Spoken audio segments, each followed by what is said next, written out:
Yay, Lars is giving us another chill ad. Chilling an ad. Today is My Pillow.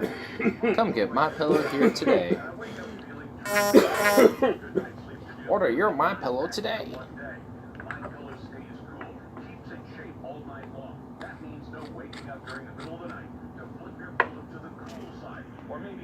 Flip your pillow to the cool side. What? What?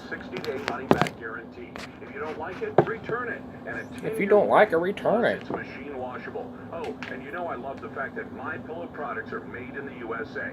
This offer won't last forever. I'm like hearing like a lot of like organic things happening in the smoothie because of all the bubbling and stuff.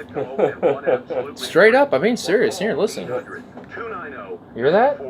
That's just straight up like just organic things happening in there, like all the acids, the fibers, and all the vitamins, and all the other good stuff and all that.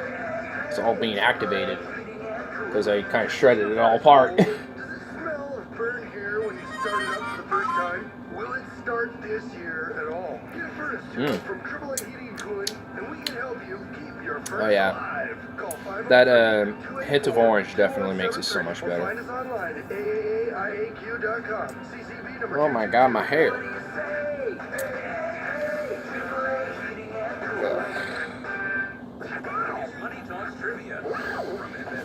Is YouTube gonna do that to me today? No one's here to have discussion with. So I have to give it time. Give it some time. Clyde Lewis on FM News 101.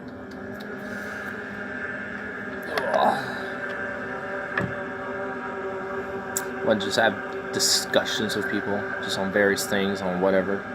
And I can't because YouTube don't even want to send notifications out. Edgar in Oregon. Hi, Edgar. You're on Ground Zero. Hey, Clyde. How's it going? Good. I just started listening to your show not that long ago. This hat like really protrudes off top of my head. Like the straight makes it look like I have another head on my head. So like, doesn't it look like another like straight up like creatures on my head or something? Like it made a nest on top of my head and curled up, and I put like a little emblem on it, and it's just sat there forever. I've always liked these type of hats where they kind of protrude out, but you can also kind of fold them down and make yourself warm. It was kind of weird because my cousin was the one who told me about it, and he said, "Look, I'll stand right here, walk 10 feet that way." And he gave me a radio, and he's like, try to talk to me. So I was like, I thought he was just crazy. So I went where he told me, and I was like, okay. So I clicked the button. All you could hear was just 3 minutes in, come on, YouTube. static everywhere.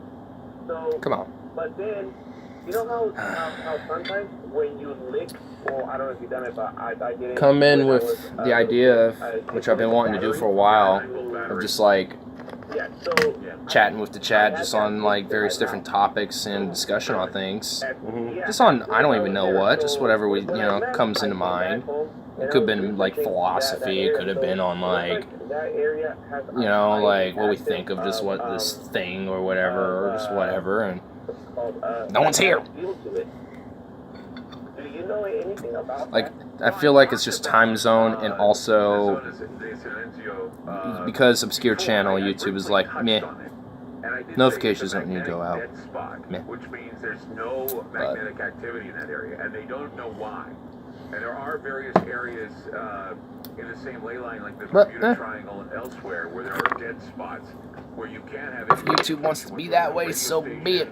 No communication, no plane, nothing, and so I definitely took a bite of a chunk of lime.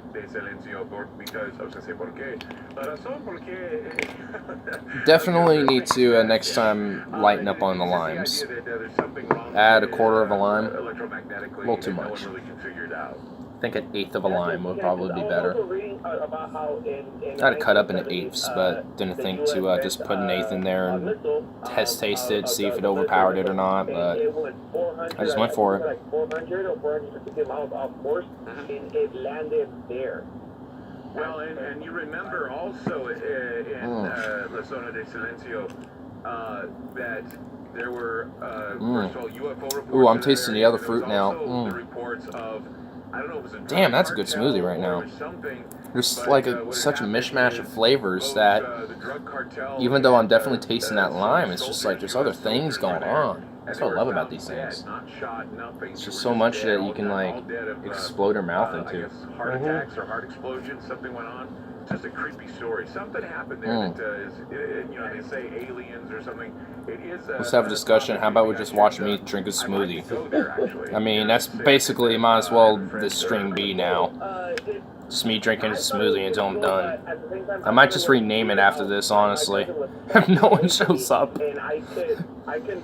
Then, because that's the only thing that I did, was drink a smoothie.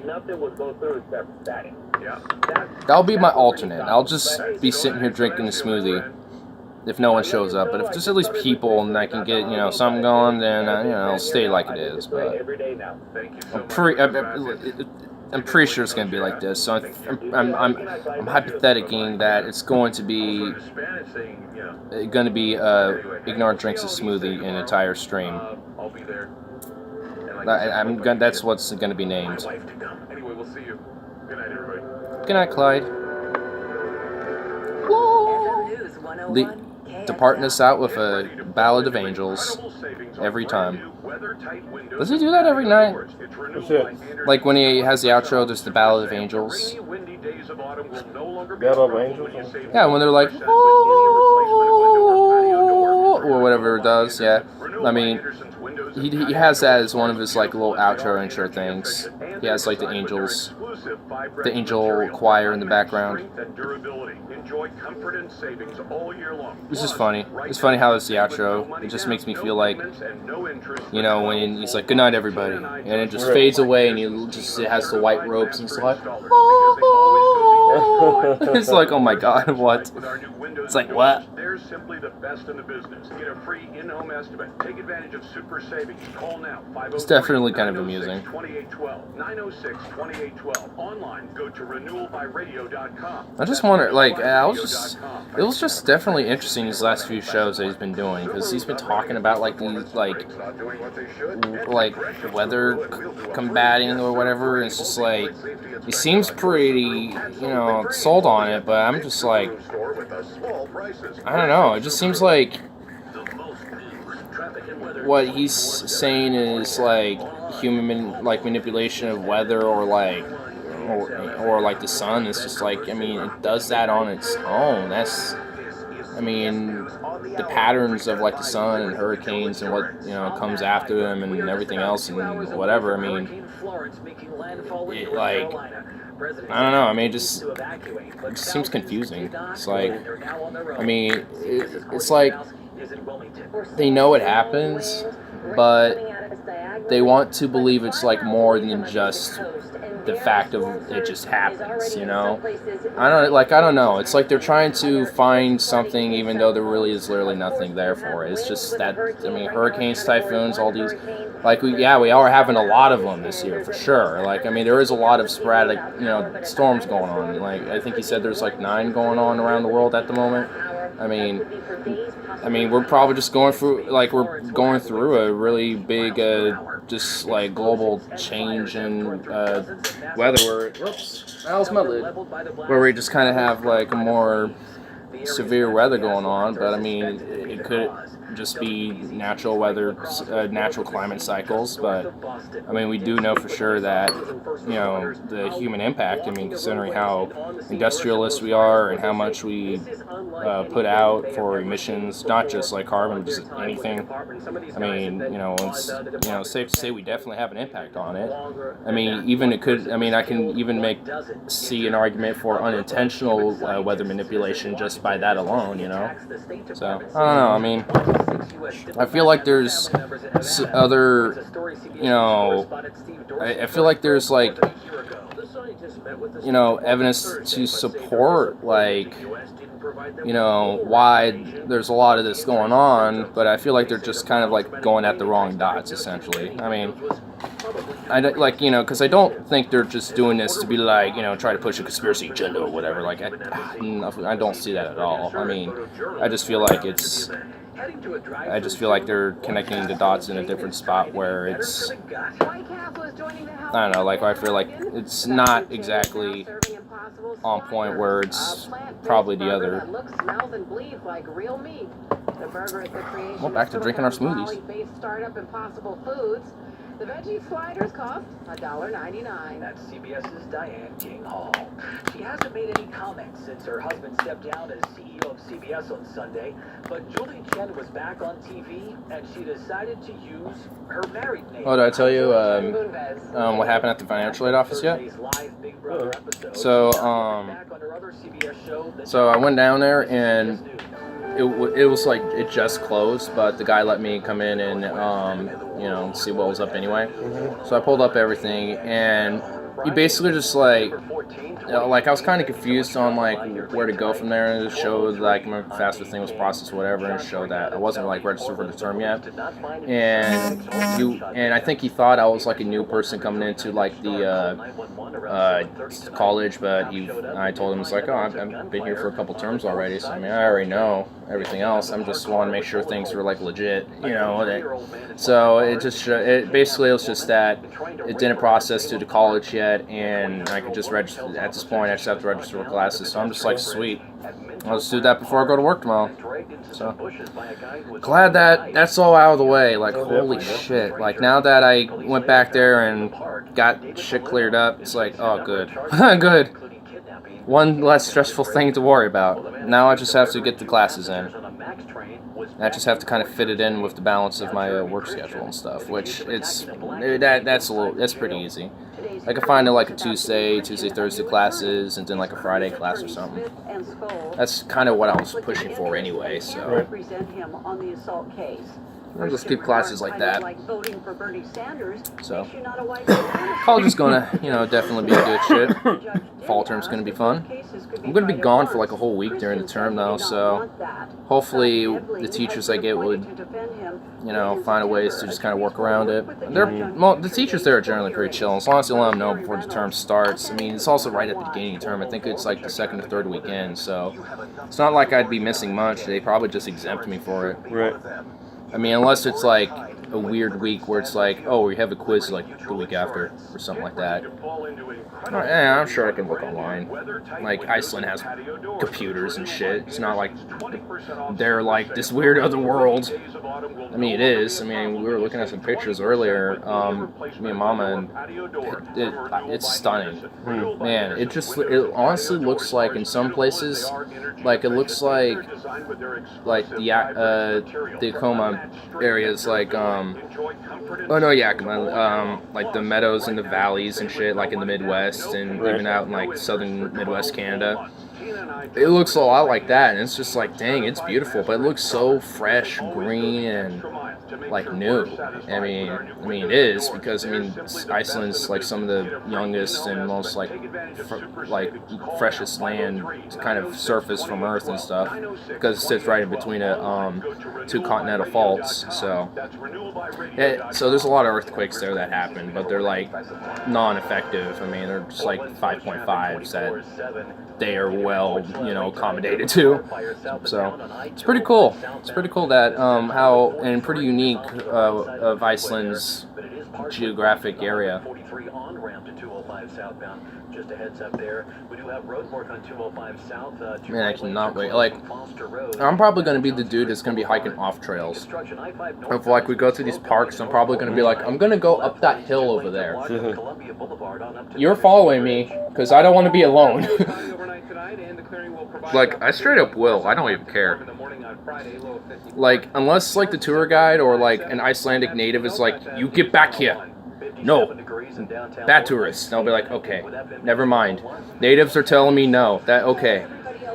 But I don't know. I mean, it seems like they'd be pretty hospitable.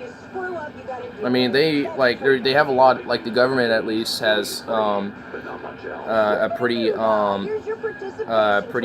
open view towards like not like just foreigners in general, but they have like if you were to have a relationship with like an Icelandic woman, they would like try to encourage you to marry her and come live in Iceland to kind of bolster their gene pool and stuff, to kind of bring more diversity to it. Oh, cool. Yeah. So I mean, yeah, like legit, they will like embrace you to marry their people, it's not just men marrying women. It could be the other way around too. If you have if you can. If it's like all legit and you want to do it, the government will reimburse you because they have such little people and they all basically have the same genes, so it's like to help disperse that population, get some people come in and have an encouragement to do so. So they'll reimburse you a little bit, give you a bit of a subsidy, and Nice. yeah, I mean, that's why they have like borderline eugenic policies. Like if your kid has Down syndrome, you can't have him because like that will affect our gene pool in a very negative way, considering how there's so few of us here. I mean, and that's why they kind of have to take consideration of that, which I totally get. Still, I mean, remember when Harvey barreled towards Texas, I'm grabbing this. Wow, 15 minutes in. I think everyone's just asleep or running away from the hurricane. Because a lot of my fans happen to be near the East Coast, and I know one of them's in Carolina. And both Carolinas are going to get wrecked. So I know at least one of them is either like borderline okay or not okay. I don't know. As far as I know, it should be okay, but my sympathies go out to the peoples. Because I don't know what else to say. Can't really do much of a hurricane besides rebuild after the aftermath. Welcome to the show. I'm Dana Lash. Dana Lash. Official Dana Lash on Facebook. And Lash. It's a lash at a lot of people. We'll continue following. Yeah, she's out of Texas. Yeah. I definitely can tell for sure. I mean, she's like one of those like bombastic, more aggressive type of Texans. You kind of have like sub-Texans. You got like the general Texan, which is they got that the hospitality. They generally don't care what you do really. They're probably gonna if you're a little weird, they're probably gonna poke at you behind your back, when you're nowhere near them or whatever, with their family or whatever. It's like, I met this weird individual folk at the mall earlier today, something like that. Right. I mean, it's like you got them, and then you got like, and then you got kind of like the urban downtown, like Dallas, Houston area, like somewhat moderate, somewhat liberal type of Texans there, and then you got the like outback redneck, probably too far gone type of person who lives out in the woods and probably has like some weird enclave of like clan members still trying to keep the clan alive or something, or whatever. I mean, They're all from Cut and Shoot. Cut and Shoot. Yeah, That's what I've heard. That's an actually what I've heard. Like even my cousin said, like, isn't that in Eastern Texas? Yep. He said Eastern Texas, mainly Cut and Shoot, and he named like a couple other towns out that way that have like actual straight up enclaves of like clan, like remnants of the clan still trying to hold strong and shit. It's like, well, I know where I'm not going, but. And you have to take photography. I take portraits all the way, all over the place out there. Yeah.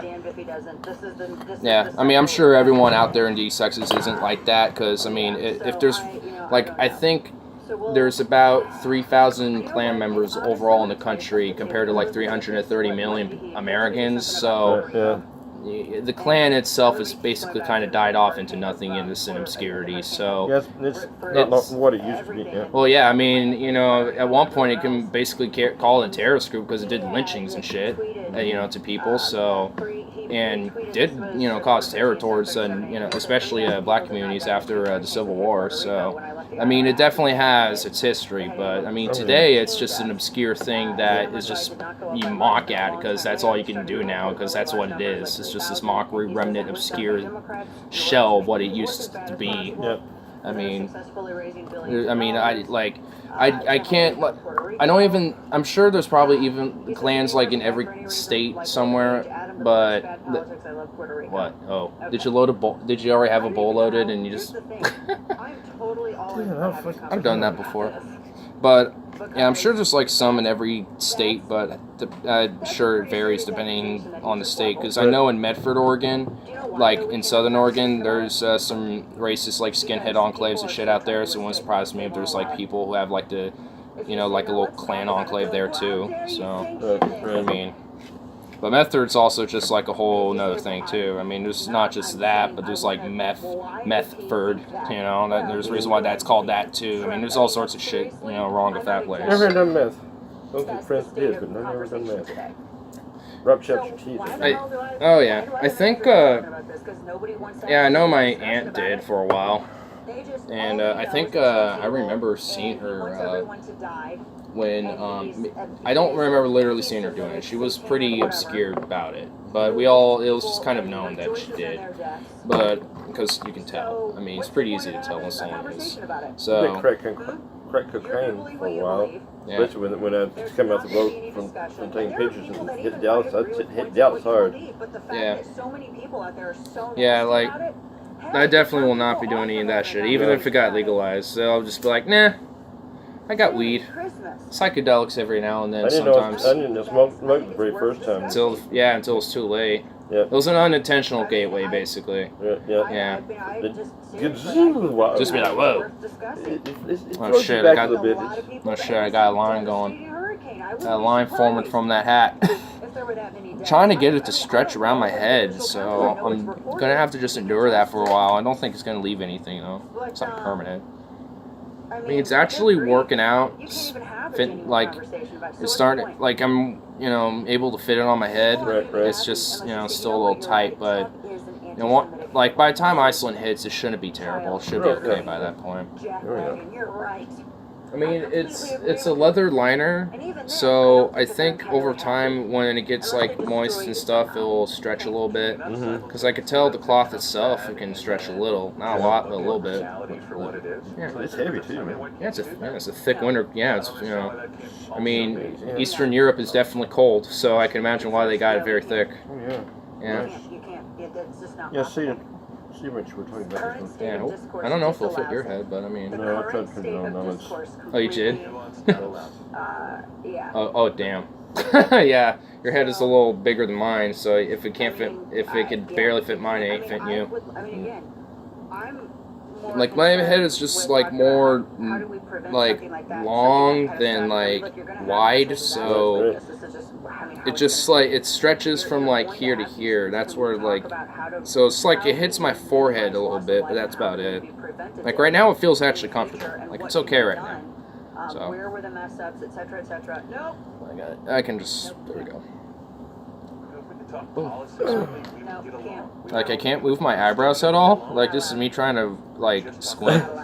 Well, I can squint, but I can't, like, frown or nothing. So, I can't really do anything with my forehead if I, like, got it, like, really down onto my head, which it still feels fine. It's just like the actual lining part, so that's what I'm trying to stretch. Because the inside of the hat actually feels comfortable. So. Alrighty. The little seizure child was barking.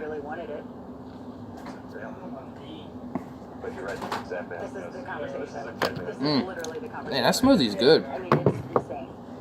Who's got him? Oh, okay. Good old Pop. I went to the my cigarette smoking everything else. Yeah, you don't want to leave that. Also created the hurricane. Oh, man. Definitely will not be keeping his hat in his garage though.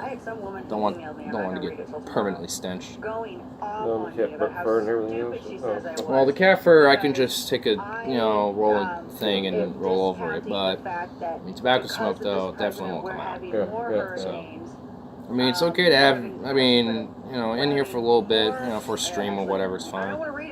Before I leave, but if I just let it sit in here, it's just gonna soak in. Oh yeah, that will be good. Yeah. Damn, chill, woman. Yeah, so she had said that we're having. That's all I can say. It's like, whoa. Went from calm to like 11, like real quick. This president, we have more hurricanes, stronger hurricanes, and hurricanes that are near the United States because of the drilling. With tremendous water.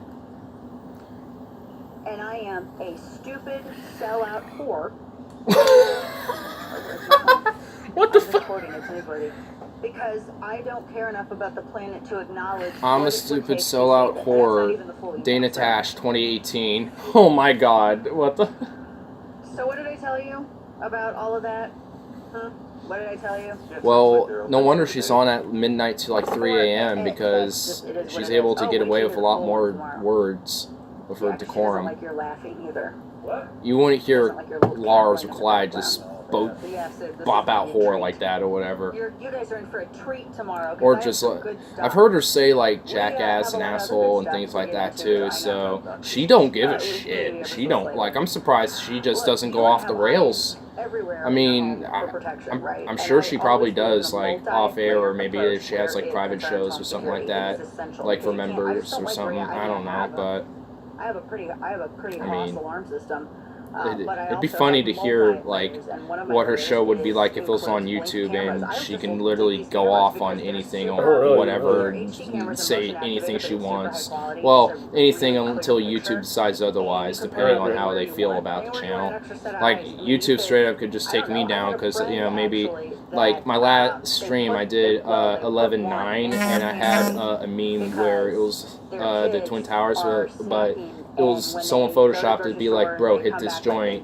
one of their It's like, kids I ate don't know, an man. I entire think box I'm of about to those collapse and chocolate miss the donuts plane in the background and in about to one hit the night. other one. And so they had And the blue camera I mean, it's in pretty. there. I know you It's could use it for I mean, something like it's a this. 9/11 Like, joke, Right, but right, right, it's right, like yeah. I had it like that. But YouTube could take me down for Every that, time and the just camera because it could be noticed hate speech one or of the something kids like going that. to the pantry, it It's sent just like, my friend I a mean, clip it of wasn't the going whole into the pantry thing, and but sitting I in just there for took 5 like minutes the eating part where donuts. the She's like, "Let's towers go were, look at the you camera know, footage, taking huh? the joint Let's over. go I don't do even that." think the They were plane was in the totally busted. background, You but could do it was it because like you that. know 9/11 Or was you pretty could much put it like outside, that night, in so a it's place like, maybe where yeah, you don't might as have well an make something outlet, you related can't to wire it. something easily there.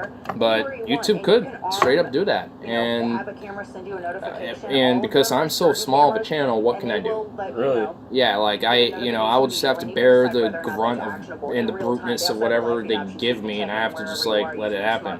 But you know, then there's like channels like TJ Kirk, you know, who have had that happen to them already a bunch of times and countless times, especially lately, and he at least knows figures that can get him, you know, like some strings pulled. Because last time he got his video pulled or whatever for hate speech when it wasn't even hate speech at all. He contacted his friend Kyle Kalinske, the guy that watched stuff, and he's friends with Glenn Greenwald. So he hit up Glenn Greenwald, who's CEO of The Intercept, and he is friends with Jack, the CEO of Twitter. So he hit up Jack and told him about this, and he was like, all right, and he probably got one of his employees to look into it personally and went, okay, this is stupid, and unbanned the tweet he did and stuff like that. So, I mean, he, it's someone him who's like a E-list celeb or whatever, like probably more like a G-list, because, I mean, he's so small, but, I mean, for me, it's like, I'm screwed. Oh shit, someone's here. Guten Tag. Or Guten Nacht. Guten Nacht. Hello. We were just having discussions. And proceeding to drink this smoothie, too. You've heard me talk about MyPillow. I've been using mine for almost 2 years now. With MyPillow, I get that deep feeling refreshed that Also got this one about to I hit. need. Look, I couldn't do all If you want some more, go right ahead. It has more OJ in it, Yeah. too. MyPillow delivers night after night. Alrighty. Now that you're getting back into the swing of things, with summer over, you'll need your rest more than ever. Bringing back its best offer ever. Buy one MyPillow and get one absolutely free.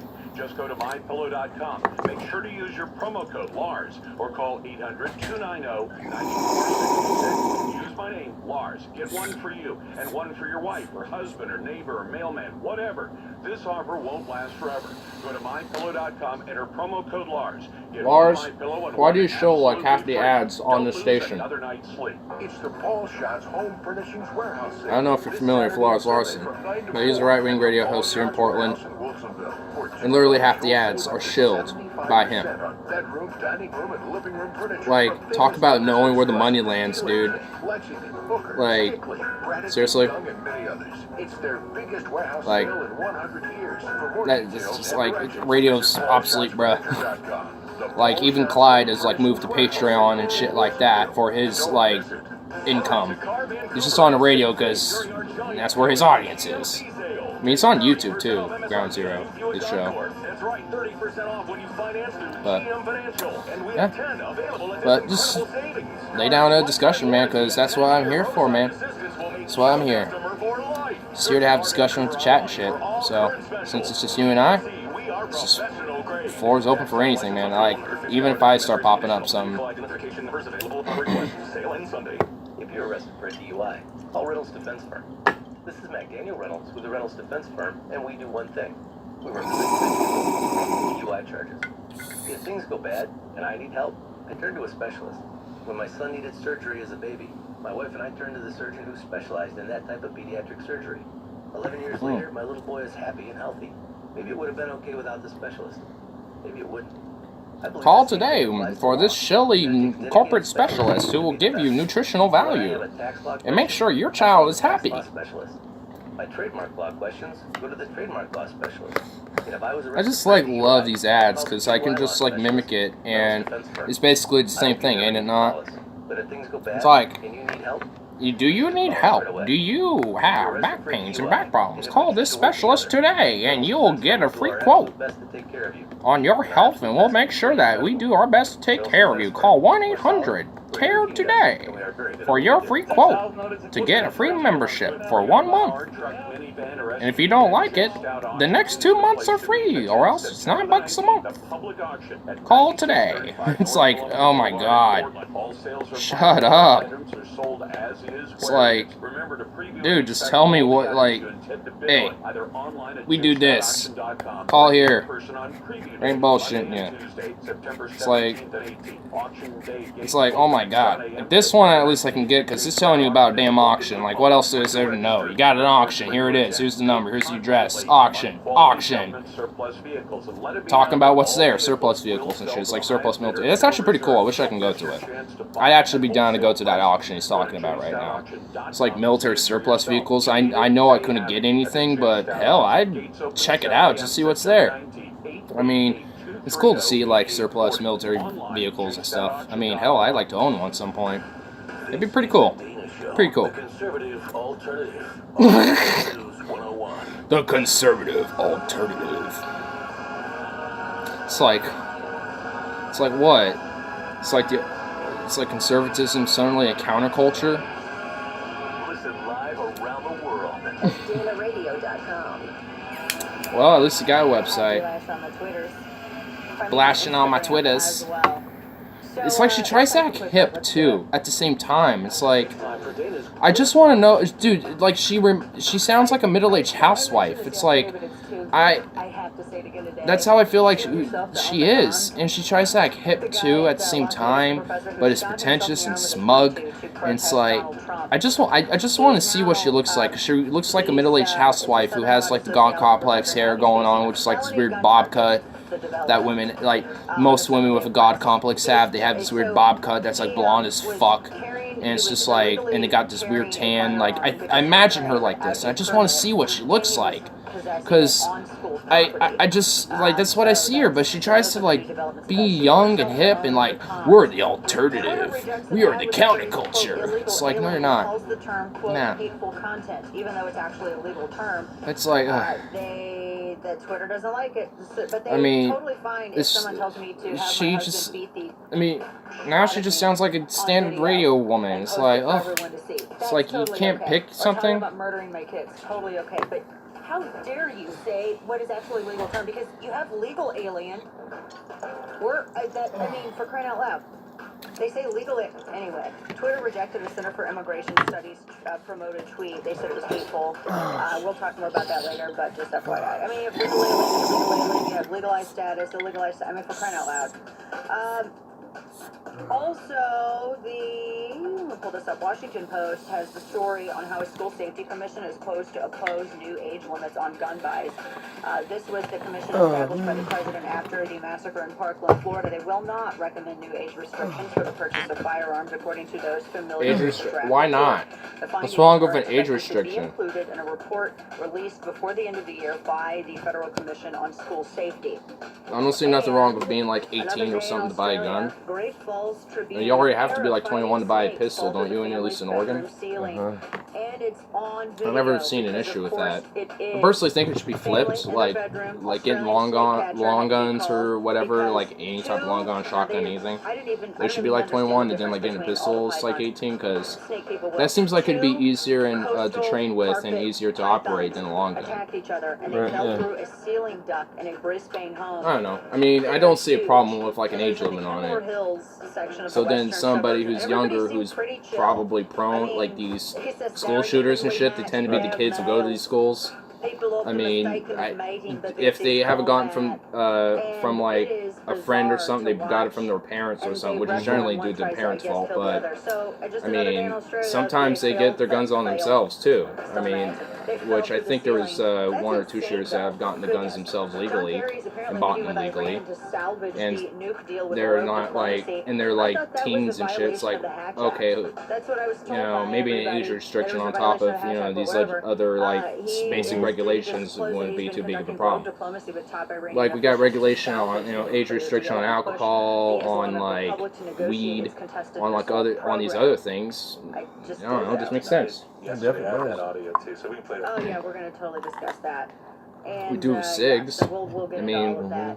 And so I mean, other much things that more. are Coming considered up, what do I harmful. have for you? Mhm. I have a I mean, lot. guns can be Amnesty harmful, International says especially if US used life incorrectly. Oh, really? rights crisis. Yeah, which is why we need Norm Macdonald is forced like to mandatory apologize safety training every time you again. get a firearm. No one I think, understands you know, the that absurdity should to just- highlight absurdity. In the norm, And yeah. we Yeah. also, oh my goodness, the illegal Because if alien you know, who if you accused of murdering Molly you know, Tibbetts but if you pass it, needs you your know, help every time, then it to shouldn't fight be a the problem charges because that used just to shows cut that you're a dollars. competent, Stay with us. responsible gun owner. Better hear Right, some of your right. reason. And most people in the country are. Right. It's just that, you know, these regulations are meant to, you know, Good sleep make sure is the that people foundation who for aren't good suitable health. for guns Not don't getting get enough them. sleep can compound the Like, you know, effects people of who are stress on the very body. mentally That's unstable because or lack of emotionally sleep unstable or, contributes to premature you know, aging and are waking. prone to Sleep is aggressiveness just as or important whatever, as diet or and they have a exercise. very When I tried my or a pillow for the big first criminal time, I background, started especially a to violent sleep one, you longer, know. I fell asleep faster Like, and I slept more you know, it's deeply. just And I basic knew shit like I that. had an actual solution for any sleep issues that I'd ever had.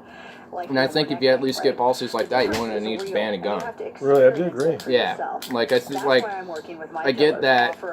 I you know, like I look at it, people who say, you know, we should ban the AR-15 or something like that. Like I understand where they come from, but it's like, you know, just on the principle of me, just, you know, not like any idea of banning anything, because I think, you know, there's other policies that would be able to. I mean, it won't stop it, but it will at least prevent probably a majority of a lot of the shootings that do occur. I mean, and also like have gun buyback programs, so if you're done with them, you can go to like the station or, you know, like to the gun DMV, because I would, you know, I think that should be a thing too. And, you know, what I would, you know, for my like utopia of what, you know, these gun policies would, you know, be in place with, and, you know, you can go back and put, you know, say I don't want this anymore, I'm here to do the buyback program thing, and be like, all right, we'll check the value for it, it's worth about this much, here's the money for it, and they'll do whatever they do with it. They'll either like dismantle it and recycle the materials, or sell it back to a gun store, or whatever, you know. So now it also helps make sure that those guns don't get in the wrong hands either. So if they're like they don't want it, and, you know, they just sell it to some random person, and they don't know what that person, you know, could potentially do with it, then, you know, that could be a problem. So having a gun buyback program would encourage people to, you know, go there instead, and, you know, and then that gun can just be sold back to a, you know, transferred to a gun store, and, you know, sold again to a responsible gun owner, where it'll at least, you know, be sold to there. Right, yeah. So it's just like, you know, sensible policies that, you know, you think would just, we should have because they just make sense, but, you know, but because of the economy that we have, of like the polarization of like, you take my guns, we this Civil War, or like, you know, we need to ban them or something, you know, it's just like, you know, it's like this economy is just fucking ridiculous and really just regresses the progress that is needed instead of pushing for it. Because every time a mass shooting happens, you know, we go through this cycle, and does things get done like, if ever, rarely. Like, I mean, it's almost never anything gets done. Like, they'll, like, propose policies or whatever, but then they'll get blocked or just nothing good's done, and they just sit there and stagnate and just basically waste away in a trash bin. I mean, it gets ridiculous of how, you know, they just, like, one side doesn't fight for it, and the other side just, because of, you know, they're bought off by the NRA and, you know, the gun manufacturers, they just don't want, you know, and they don't want to lose their, you know, money, you know, from their lobbyists or whatever, and say what they, and, you know, say their talking points, so we just get nowhere. This gets ridiculous. And 2 right lanes are closed from Lower Boones Ferry down to I-205 down there in Tualatin. And road work on 205 Another individual situation. Road to Johnson Creek Boulevard, and 2 right lanes are blocked northbound over the Columbia. I'm done with that though. More showery Chill. weather through Let the my weekend. We'll head see showers breathe. pick up each afternoon. I think overnight tonight. Go things over will there settle and down. chill. It'll be clear to partly cloudy out there with a low of Ooh, 54. it's off my High will be head. 70 on Friday with a good dose of sun breaks to help warm things up. Over the Hat's weekend, definitely though, snug on my showers will head. become more frequent, especially on Sunday, with for high of only 68 Saturday, 67 on Sunday. But next week, the last week of summer, still looks good. Partly to mostly sunny in the mid-70s. I'm Matt Tofino for Come FM on, News I know you got 101. juice in there. There you go. Degrees in Portland. Stay connected with FM News 101. 25 years ago, insurance companies decided to take control of auto body shops, steering consumers to discount shops, superior parts, and cut corners in exchange for work. Over 90% of vehicles repaired at discount shops fail inspections. Lace has been re-repairing these vehicles for decades. If you choose to use an insurance-recommended shop, call Lace for an inspection after you pick it up. The inspection is free, and your insurance company covers the cost of the re-repair. Lace, doing it right. Well, I like how it's free. Hurry to Car Vancouver. Well, I like how it's free. I like that. I mean, Leafs is, you know, at least they're at, you know, there's some ads out there that are, they, you know, that still keep the concept of what an ad is meant to be and good.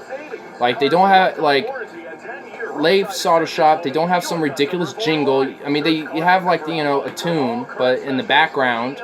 But the guy's just telling you, you know, some basic shit. It's like, hey, you know, here's some facts about what these short companies have done with the auto shop industry, and, you know, hey, we offer free inspections, and, you know, you can call us up, and we'll do it, you know, we'll check the rates, and, you know, we'll do it at a better rate, and, like, it's like, oh, shit, sounds like you guys are actually kind of willing to negotiate with me, and, you know, shit, so I'm down, you know. And even I've seen their TV ads, and they will even, like, show, like, pictures of, like, car wrecks and shit. Oops, I'm just keep fiddling with that. And then they'll be like, yeah, you know, these people, and they got them at these places, and, you know, they got gypped because we see obviously what could have happened here, and we could have fixed it right down for this rate. You know, they just, like, you know, they actually, you know, like, do a competitive, like, ads, like, hey, we actually, you know, are honest and shit, or at least that's how they portray themselves. I mean, I don't know if Leif's is generally, like, genuine for what they say, but, you know, at least their ads are fairly on point. Because I get so critical of ads of how bland and pretentious and ugh they are. Because I just despise ads. But, you know, so when I hear a decent one, I'm like, alright, I'll give him credit for that ad. Wasn't terrible. Michael Moore. Oh my word. Oh boy. She's about to have her obligatory Michael Moore rant segment. Clarence Thomas was speaking. I think was this at George Washington University? I know he did say something recently that, like, Trump is like the last president to be ever elected or some shit like that, because I guess he has, like, possibility to gain, like, indefinite power or some shit, which is technically possible, but it's like, it would be so obviously unconstitutional and illegal that, you know, if he even tried to do that, it would just be done. He would be done. Like, there would just be no way he can get away with it. And, you know, or at least, you know, without severe backlash or some shit, you know. But it's just like, okay, pump your brakes, man. Come on, pump your brakes, Michael Moore. Pump your brakes. Pump your brakes. It's just like, I don't think it's going to get that bad. You know, it's bad. It's terrible. It's kind of a shitty situation, yes, but it ain't gonna get. I don't think it could legit get any worse than it is, unless, like, the only thing I'm just waiting, honestly, there's just a big boom of the investigation and then the crash. I mean, those are the only two things I'm just waiting for, like, for that, you know, to end and pop a fruition, and what can you do about Trump now with the end of it and the conclusion. And then, you know, an economic crash that's expected to happen, like, at any point, basically. So, besides those two things, I mean, I don't know how it could get worse. I mean, like, unless Trump somehow pulls, like, I don't know what, to, like, explode, like, everyone into, like, hysteria, outrage, indefinite squared. Like, I don't know what could happen. Like, it just seems like it's just a continuous loop of just the standard outrage that we usually hear, and that goes back and forth, and it's like, oh my god. It's like, shut up. It's like, shut up. Perception and control of perception. It's not even, like, fruitful at all. Shut up. Brain cells lost. The Kavanaugh situation. And Dianne Feinstein, this is, I think, is ridiculous. She says, oh, she's got information from someone on Kavanaugh's nomination. She's referred it to federal investigative authorities. They just don't want this guy. I don't know if Brandon's in his room or not, but he's been out if he has been. Because normally he would have been, like, back and forth with me banging on his grinder. Abortion. And he she claimed that he wanted to get rid of Roe v. Wade, and then you had Think Progress, which has been squealing like a stuffed pig. They said that, oh, well, in their headline, they said that Kavanaugh wants to kill Roe v. Wade. And then they had this piece by Ian Millhauser, and it was just a blatantly... It's not even known if he wants to or not. They don't I think when they, so what they want to do, like, I've heard what she's talking about, because they asked him about it, like, would you vote for it if you were in that situation, and he just wouldn't answer the question.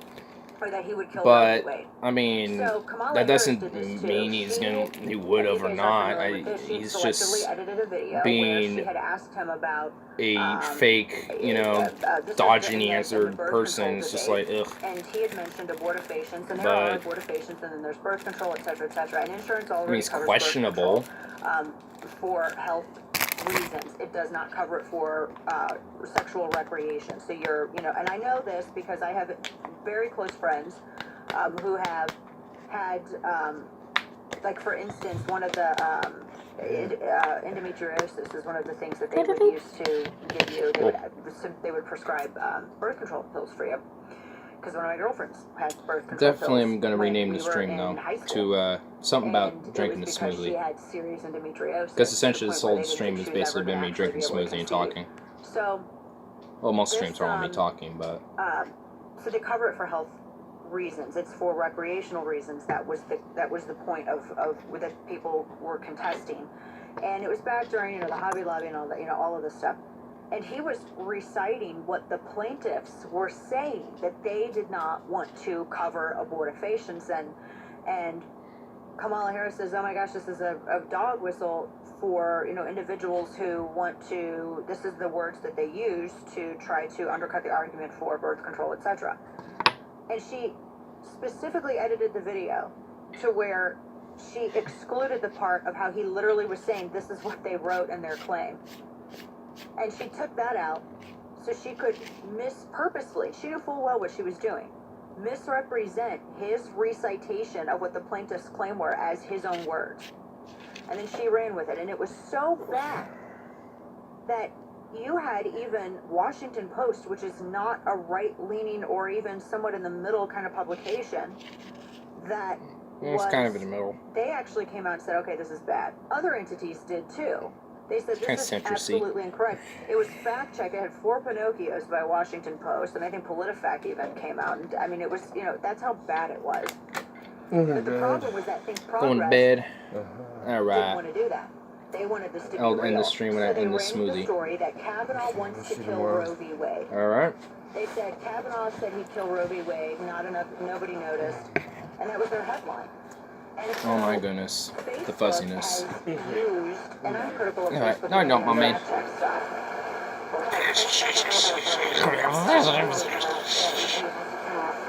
Oh God, that's terrible. Weekly Standard, That was which is kind of a awful. moderate That was Republican cringe. website, is one of those entities that's doing fact checks. And so they fact check Think Progress. And keep in mind, this is after Washington Post came out with their stuff. This is after PolitiFact, all of this stuff. And even after Kamala Harris herself had to recut the video. What's she and even, include like, the exculpatory getting part to of at what this he was point? saying. She's. And they still come out I'm with hearing a story. like her talk about drama And between they- like and the they Washington still Post think and like Progress what New still York Times or published some that headline shit. story. So Weekly Standard said this Like, is oh my false. God, do I care? He did How? not say this, and they clearly explained. They quoted even the Is there something original like- case that he was citing. Is there something more interesting or something? I don't know. Like, discredited Think Progress's piece.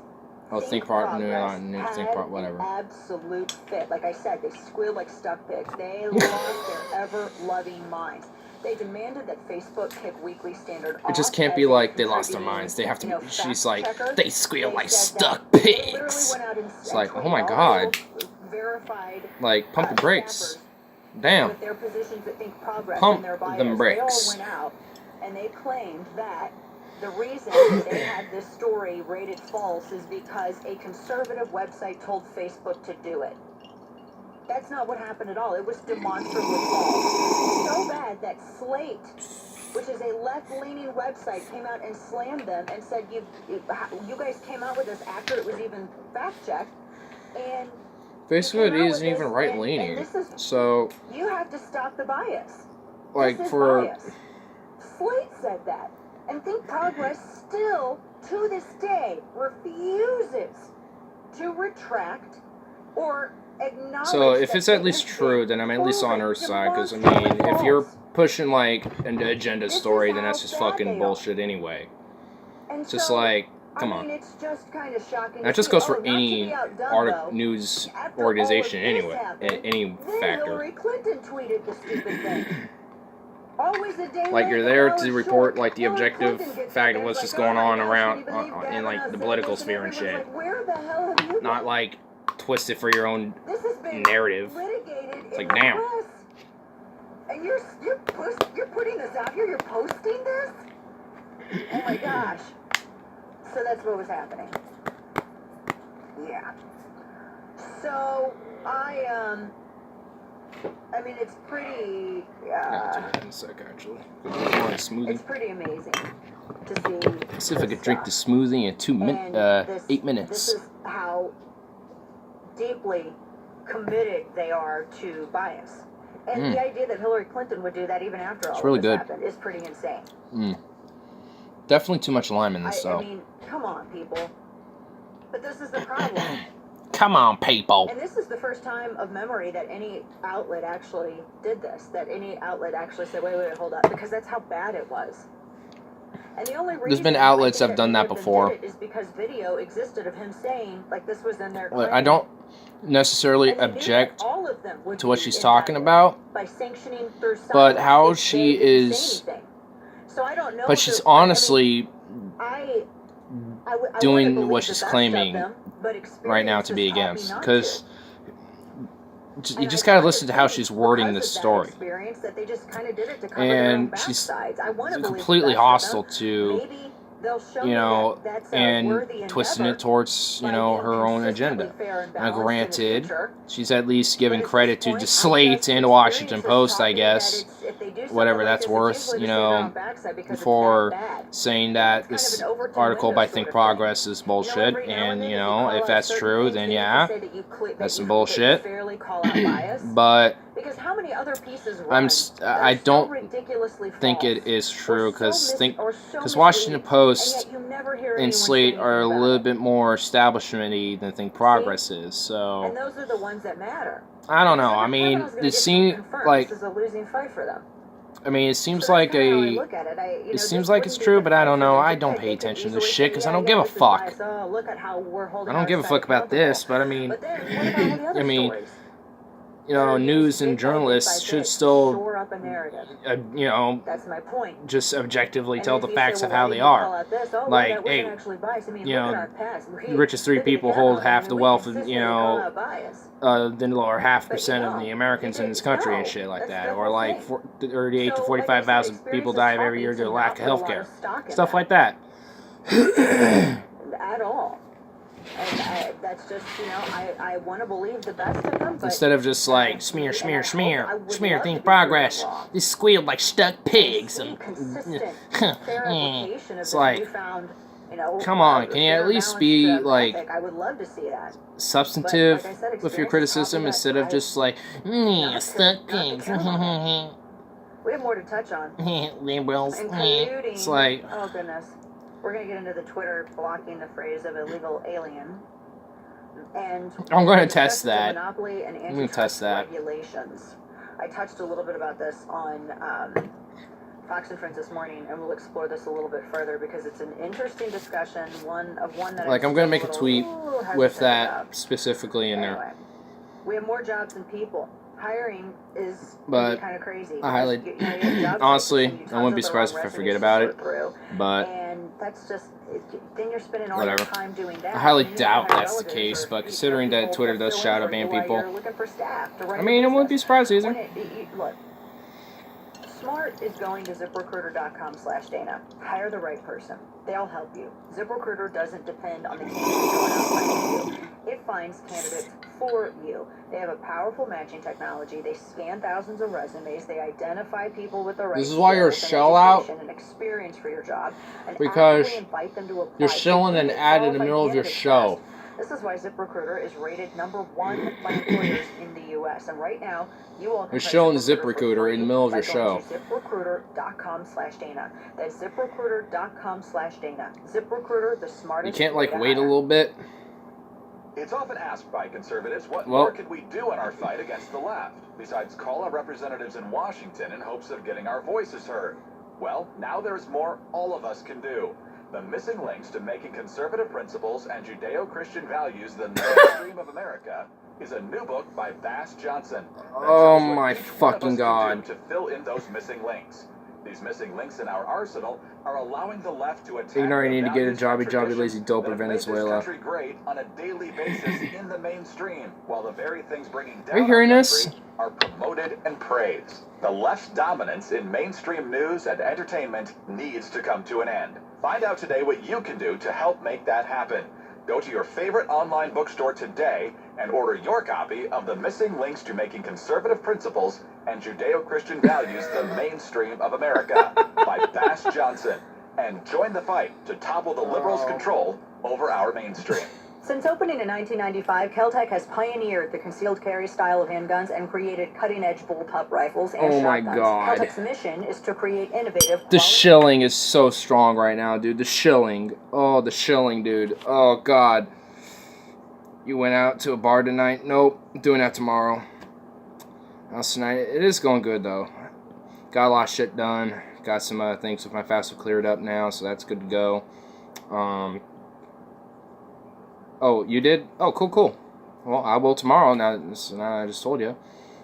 But, yeah, I've just been... Went out to a bar with a friend, played pool. Dope. Nice, man. See, that's what I'm going to do tomorrow. I mean, sometimes it's just, you got to go out to a bar, play some pool. I mean, it's fucking fun, dude. I got, every time I go there, I go to the specific pool table that's right next to this little bar area that is perfect because I just can just sit there and chill, play music, and it's right next to a little charger area so I can charge my phone. So I have a little spot picked out where I hang at the bar. But where I go to, the bar itself is kind of small, but it's also it's also like a restaurant too. So there's tables and shit too, and then they have a whole big room just with 20 pool tables. That's where I usually go hang out with. Get a Jack and Coke with some cherry. Hang out there. Sometimes I get a White Russian. Imagine how it would be just to be a professional pool player and just go drinking dope all day. Hey, I mean, I talked to some of the people that hang out at the pub I go to, and a lot of them do pool competitions. What's your favorite cocktail? I don't know yet, honestly. I usually just go for Jack and Coke with cherry, with a little bit of cherry flavor. I'm gonna have to explore what type of cocktails are out there. Honestly, everyone shows up as I was honestly about to leave. Like, there's like two people that like popped in, never said anything, just hearing me ramble. So I've been drinking a smoothie though that I made. And I added way too many limes. I added a quarter lime, and I should have added an eighth lime. Too much lime. Are you about to leave? Well, everyone showed up, so now not anymore. So now we're actually going to do what the stream says, I guess. Have a discussion. Like I was initially going to just like talk about shit. Honestly, just anything, whatever's on the mind. Like. It could be about philosophy, just about anything. I don't care. I mean, that's just kind of how I was feeling today, or at least feeling for tonight. That's the day. I mean, it was pretty good. Like, I mean, I already did the rundown. I cleaned. Joe Malloy. Yeah, how was your day there, sir? Because since there's a couple other people, I'll just run down through it again. I went down to the financial aid office at my school. And got that shit cleared out, so that's all good to go. Then went to a dispensary, just by myself, just went in to go get some bud. And I got this strain meant for pain specifically that I got from my mama and just for people around the house, because everyone here deals with fucking pain once in a while. And it's called Wedding Cake, and I'm hoping that she likes it, or just everyone here likes it, and I haven't tried it yet myself. I want to go to the dispensary so bad. Honestly, I mean, the only thing that's kind of crazy about it is it's superficial getting in. But once you go in, it's just like any other shop, honestly. You just you look at the menu, see what you want, chit-chat a little bit, bullshit. And you weighs out your however much you want or whatever you're getting, and give it money, puts it in a container for you, labels it up, puts it in a bag if you want one, and on your way. So it was pretty cool. And in my jacket, I had like a little pistol holster pocket, and it fit perfectly in there. I had this container and one small eighth container for that CBD, but I got a quarter of this lemon kush. So how much is it taxed? I paid $45 for all of it, the quarter and the eighth. So cheap. It's really cheap up here now because there's so much weed. It's cheap.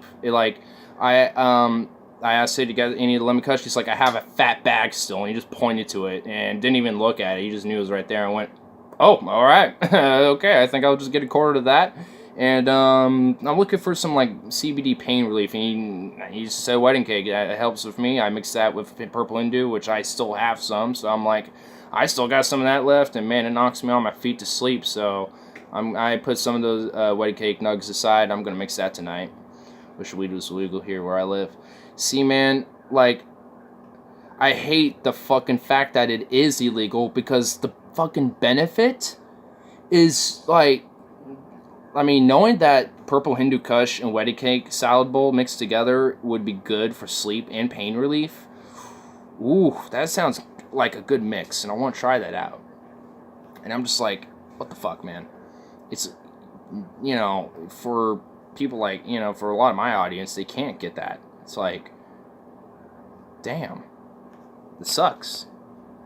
It really does. I hate, like, it, I still say that I feel like my prediction, next 5 years, marijuana will be legalized. But, I mean, it's, but until then, I still just can't feel but, sadness and, empathy for people who can't, have this type of, at this point right now, luxury that, I had.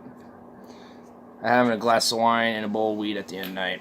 See, that sounds pretty nice. Like sometime, I don't do it all the time, but I have a glass of Irish cream when I smoke before I go to bed. It definitely works out really well.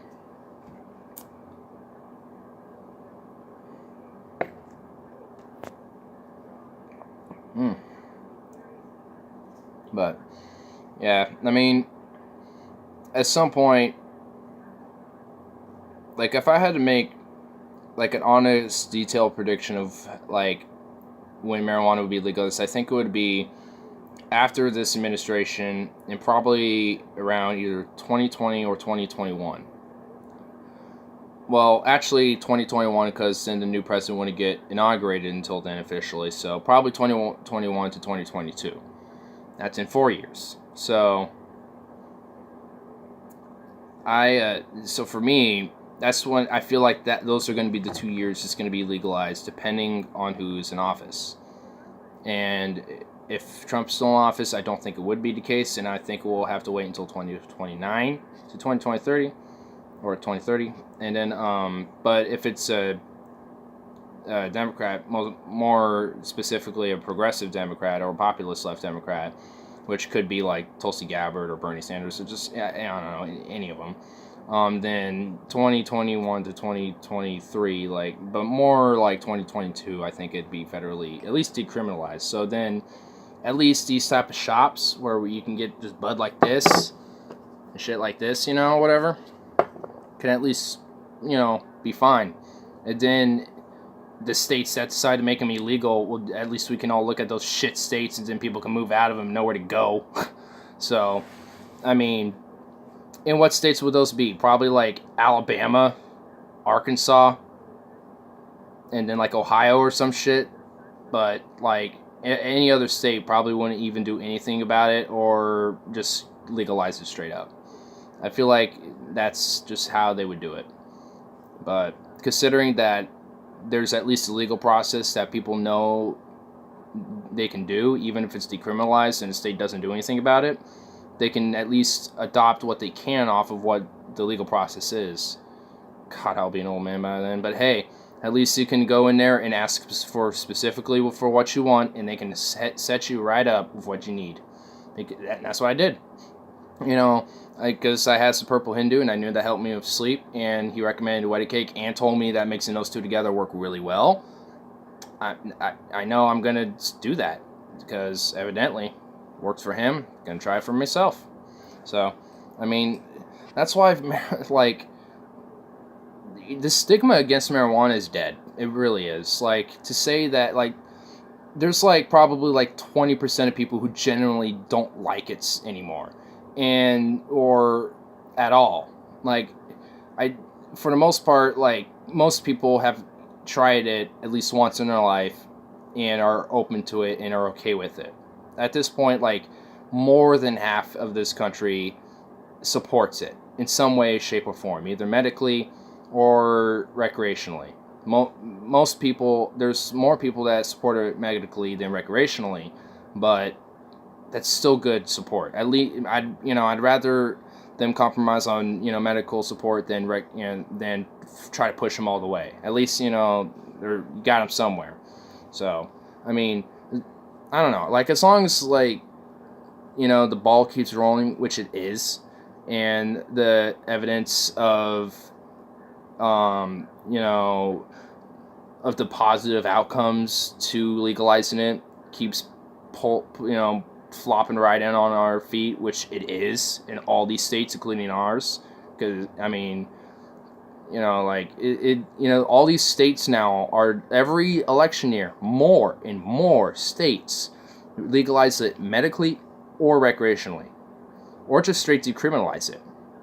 And there's even, Vermont even did it judicially for the court. So it keeps going. It's going to keep going. I mean, it's only like, even if the federal government doesn't do anything, I guarantee you that, like, at least 40 of the states will have marijuana legalized in one way or another for people. Wonder what the next state to legalize will be. That I don't know. I don't know if in the midterms there are any propositions going out, but if they are, then let's hope there's more states that just keep going.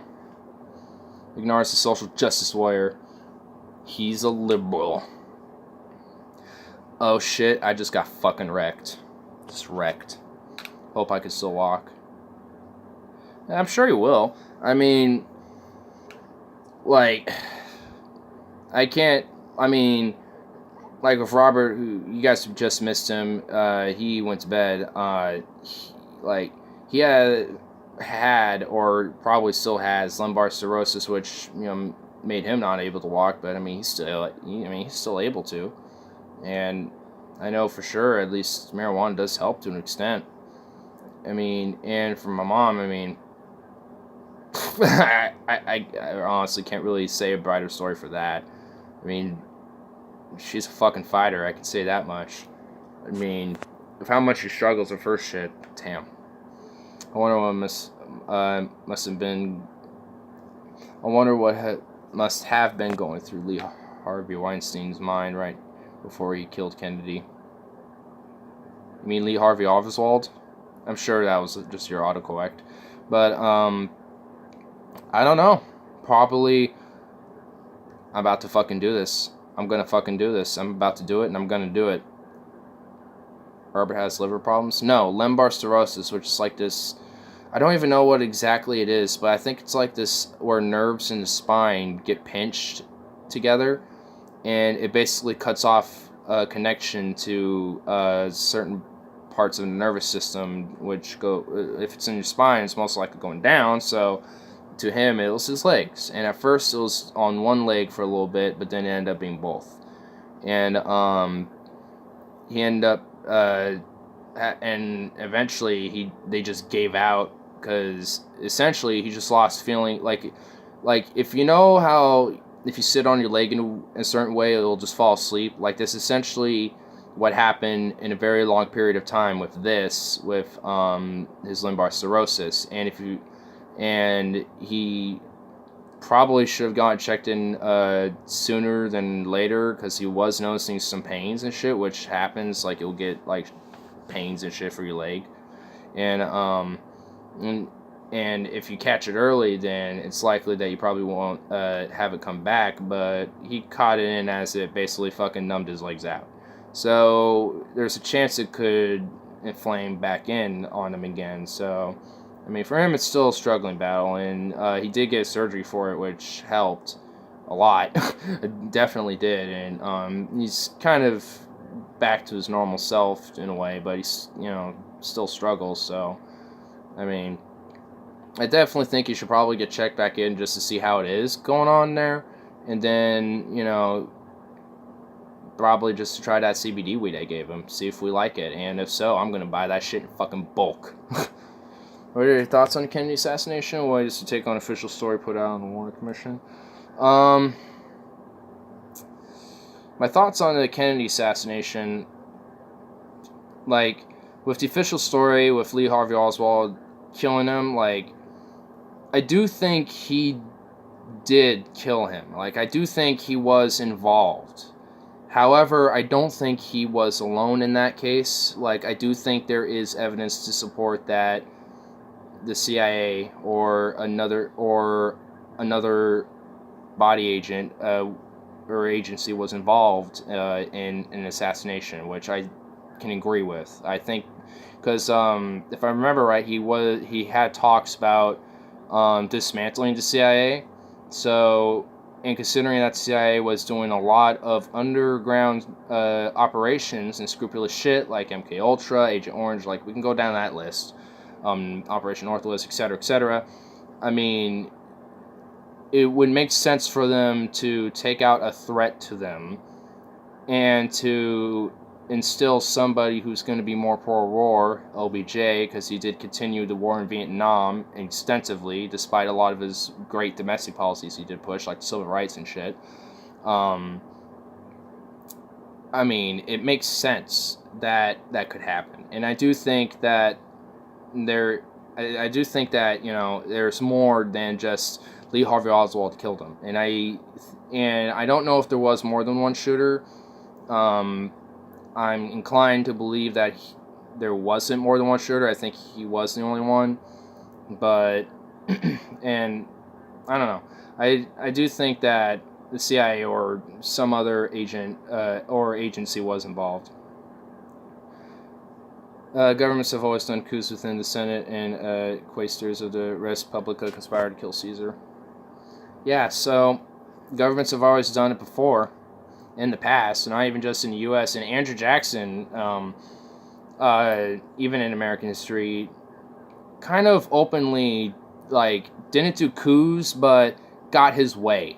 And I was actually talking about this earlier today with Robert, with how he,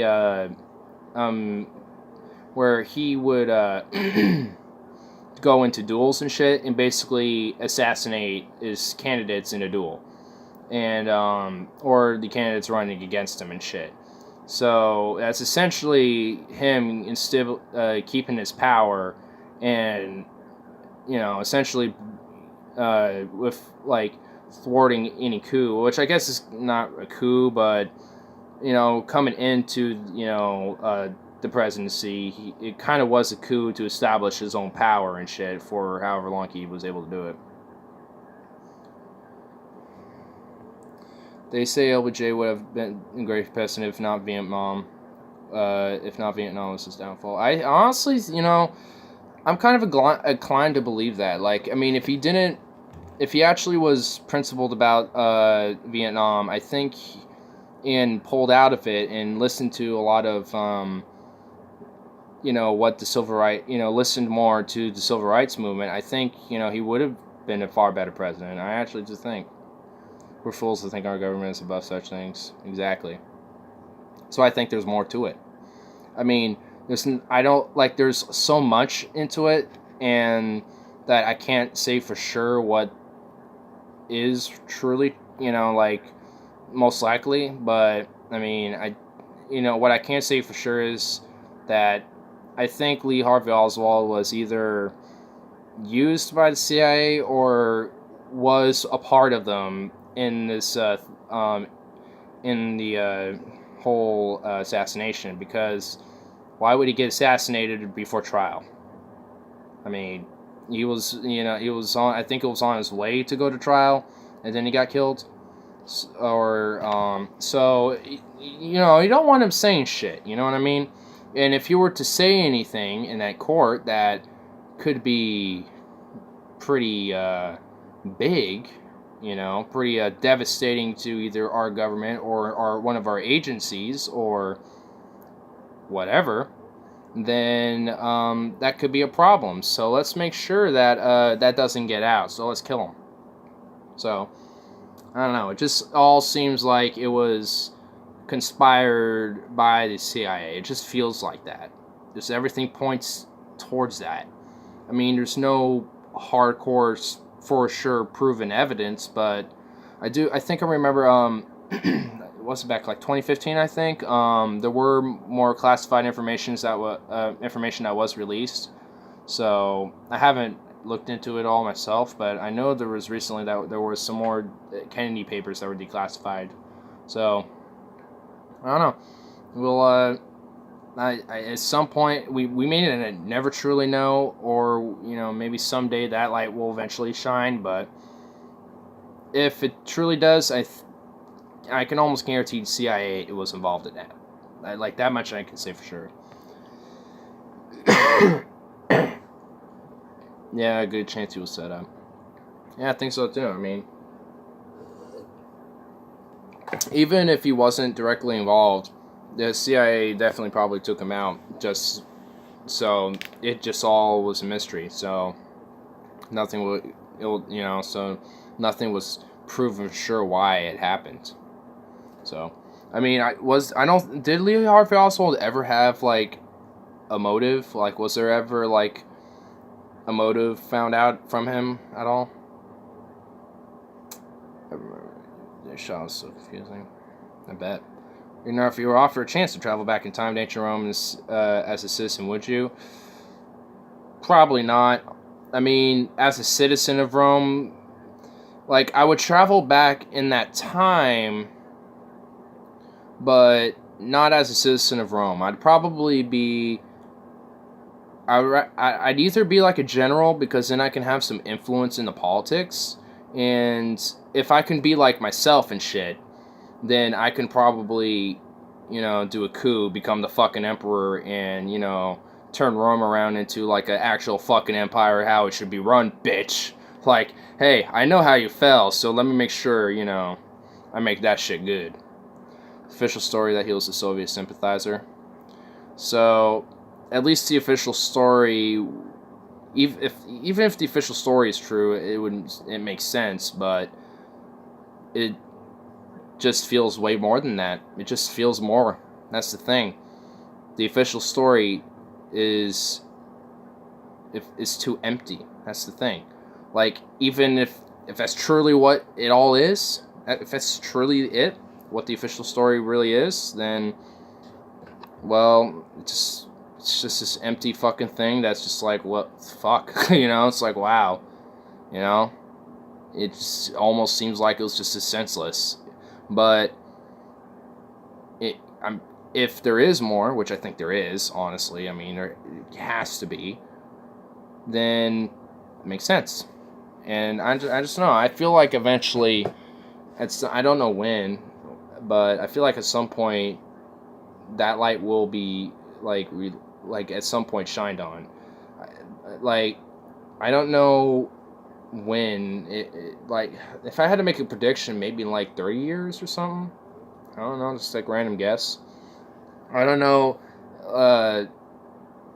if all the Kennedy papers are released, which I highly doubt that, but I'm sure down the line there'd probably be a president who thought about it one day and it's like, hey, let's just release them, declassify everything about this to the public, and just do it. I mean, there's that possibility. I mean, so you never know. I don't know.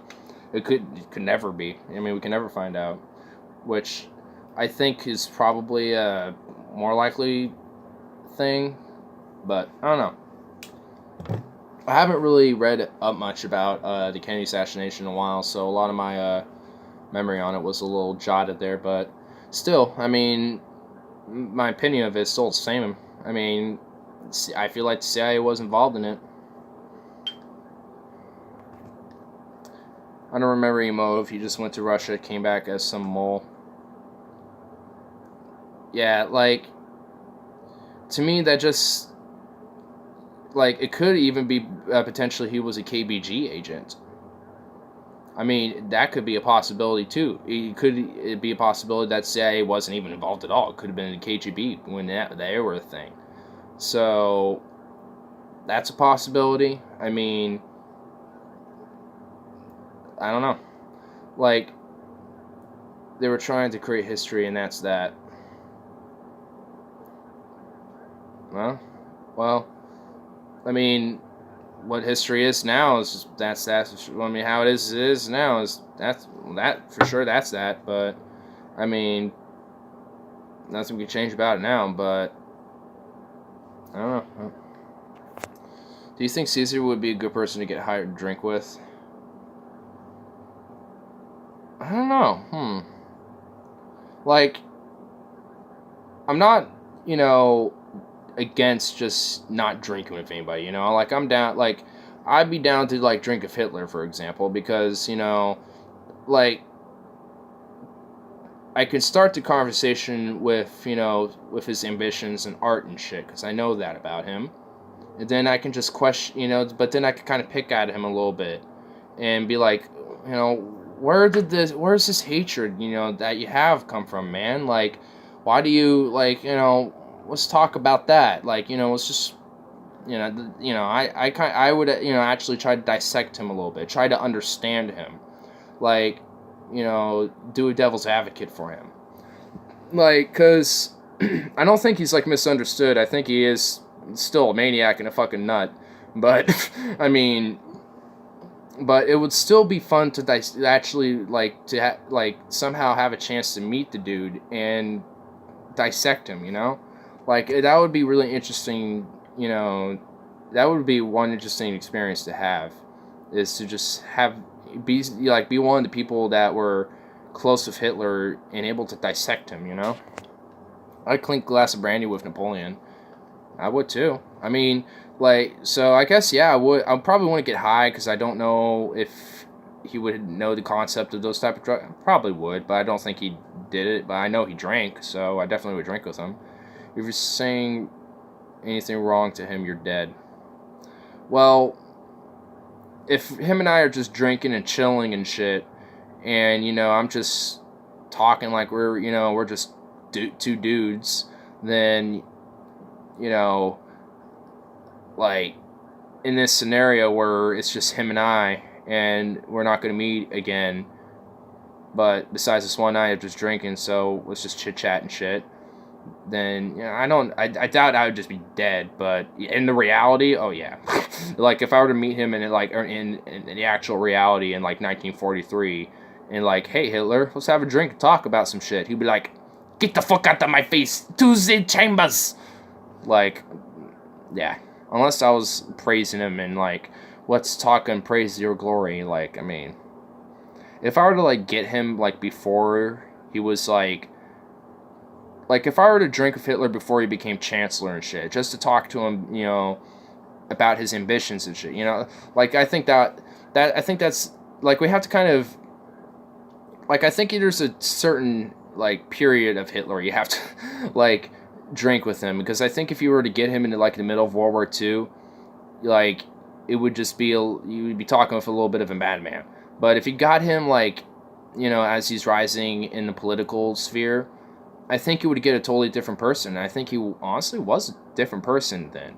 Like, I think he actually did have an ambition and a drive, but the war and that ambition drove him over the edge, especially when he started noticing stagnation. That's what he hated. He loved the Blitzkrieg. So once he realized there was stagnation in Britain, and then in Russia, and then in Africa, in my reading of him, he had the same complex as Hitler, megalomaniac. There seems to be a few of them with the God complex. Yeah, he did. You know, eventually he got that. Like, I would drink, like, it would be before he got that, like, I would totally drink and talk with him. Apparently Joseph Stalin's favorite wines were from his homeland of Georgia. He preferred ones with raspberry notes. That actually sounds really good. Like, I honestly, like, would have a drink with Stalin, Trotsky, and Lenin all together. Like, before, like, Trotsky got exiled and Lenin died of his illness and Stalin became, like, a paranoid freak.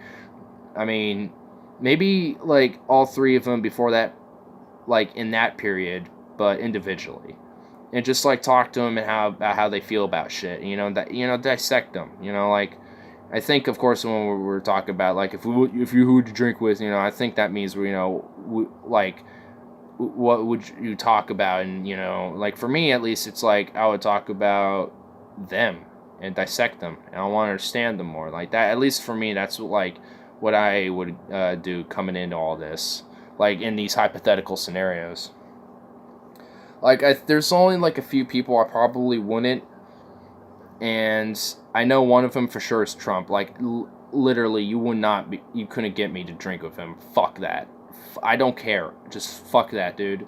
Like, that guy would make that whole scenario literally all about him, and that sounds contradictory considering what I said. Like, I would make that whole scenario about them, but considering this fuck is still alive, like, you know, we don't have to make it just about him. I mean, I don't have to dissect him like, you know, some historical figure in the past, so that can be a little more than that. And it would be overwhelmingly about him, and I couldn't handle it. Like, fuck that. There's no way I could. Trotsky was whacked in his summer home in a hiding place in New Mexico City. Hope he had some strong tortilla with good food before he died there. Yeah, hope he did. Got ice picked, dude. Ice, baby. Dun dun dun dun dun dun dun dun dun dun dun dun dun. He got vanilla iced, dude. Vanilla, no. Damn. Mexico City is a cool place. I bet. I honestly would like to go to Mexico City. I mean, like, there's a few places I would go to Mexico, and Mexico City is one of them. And there will be a few villages I would like to go travel to. And they definitely wouldn't be in cartel territory. Like, I'll study the fuck out of the places that aren't cartel territory, that are like either independent or they just self-sustain themselves, and just travel to these places. It gets quite chilly there due to the high altitude. Oh, cool. Well, it sits right in the center of the Central America there. In my reading, Hitler grew into it, but Caesar was born in the mindset. They make no mistake. We do not understand their perfection. Trump is showing signs of it. Oh, yeah. I mean, he always did, honestly, because he was born into it. Kind of like Caesar. Oh, guys, sing Vanilla Ice. Vanilla, no! No, Vanilla! Better open up the door, bitch. It's Gorilla. Got your pussy ass screaming like, no, Vanilla! It's late in my mind. Is on a 2-minute delay. Well, it wasn't on a 2-minute delay. I was finishing my thing, and then I Vanilla Iced it.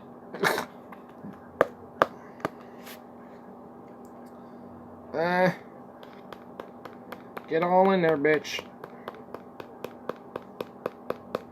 There we go. Mexico has strong beer and wine culture. The winemaking came from not only Spanish colonists, but entirely French migrants. Or immigrants. The beer culture came from German and Dutch immigrants.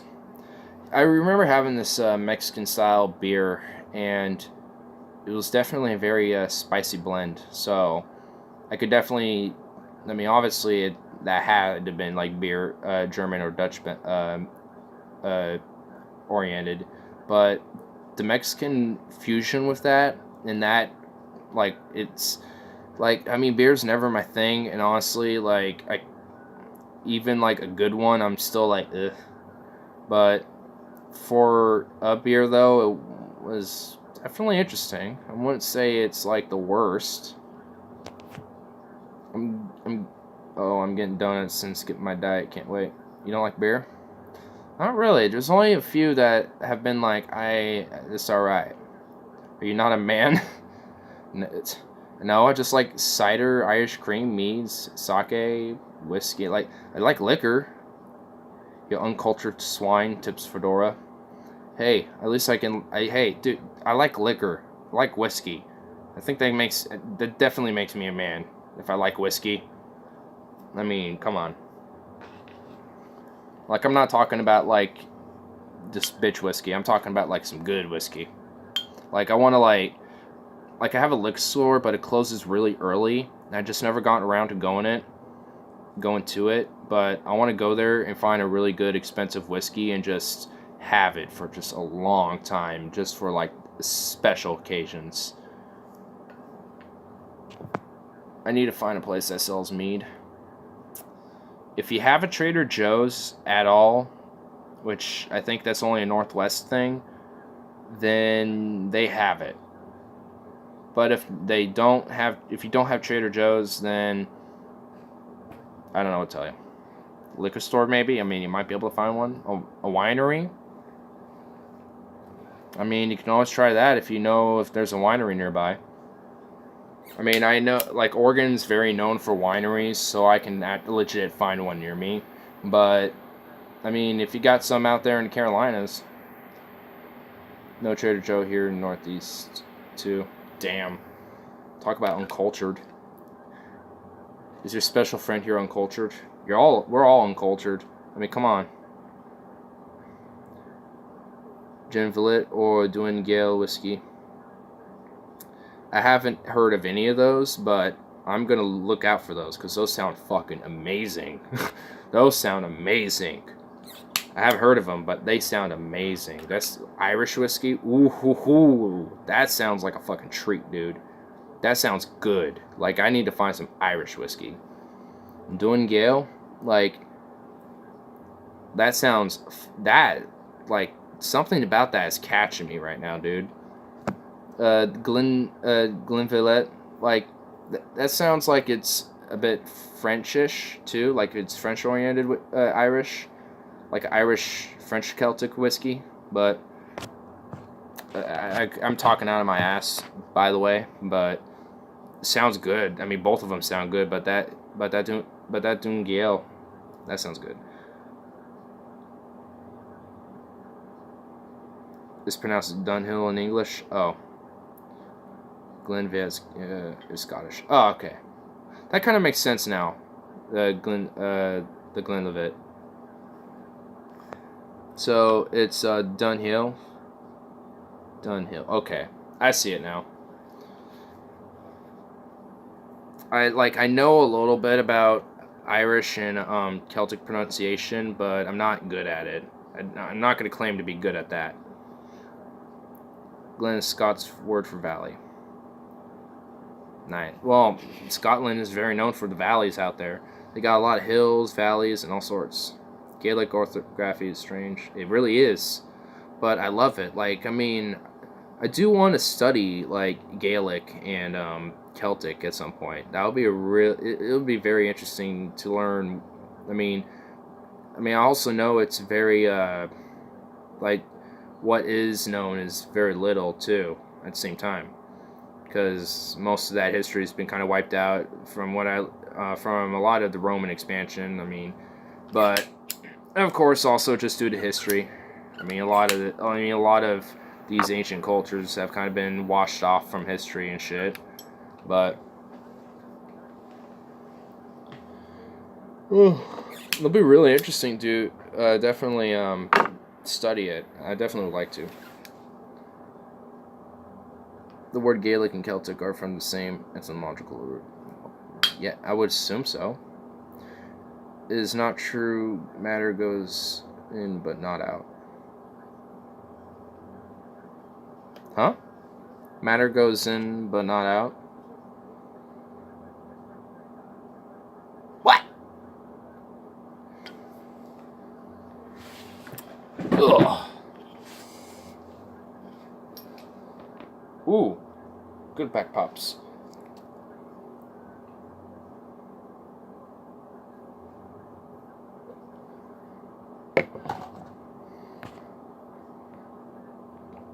Phone line's back.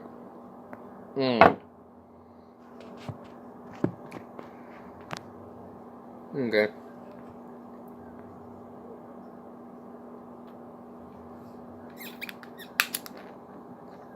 I saw what you meant. I saw what you said there.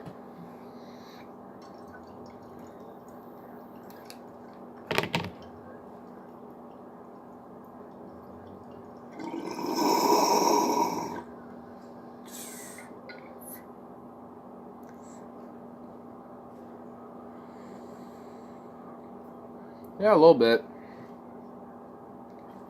I kind of go through phases. Like, I'll be off Twitter for a few days, but then I'll like come back for a few days and just kind of go back and forth.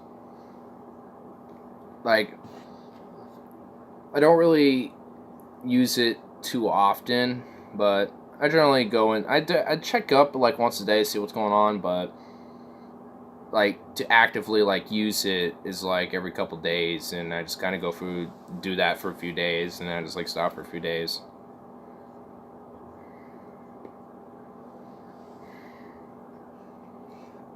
The word whiskey comes from the Gaelic word for water, which was usik. Usik, I think. If the pronunciation's right. Black coals and not Cleveland.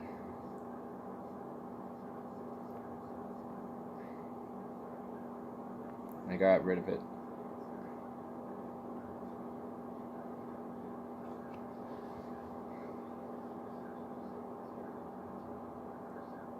This is pronounced whiskey. Ah. After I saw all of Carl's smut, lol.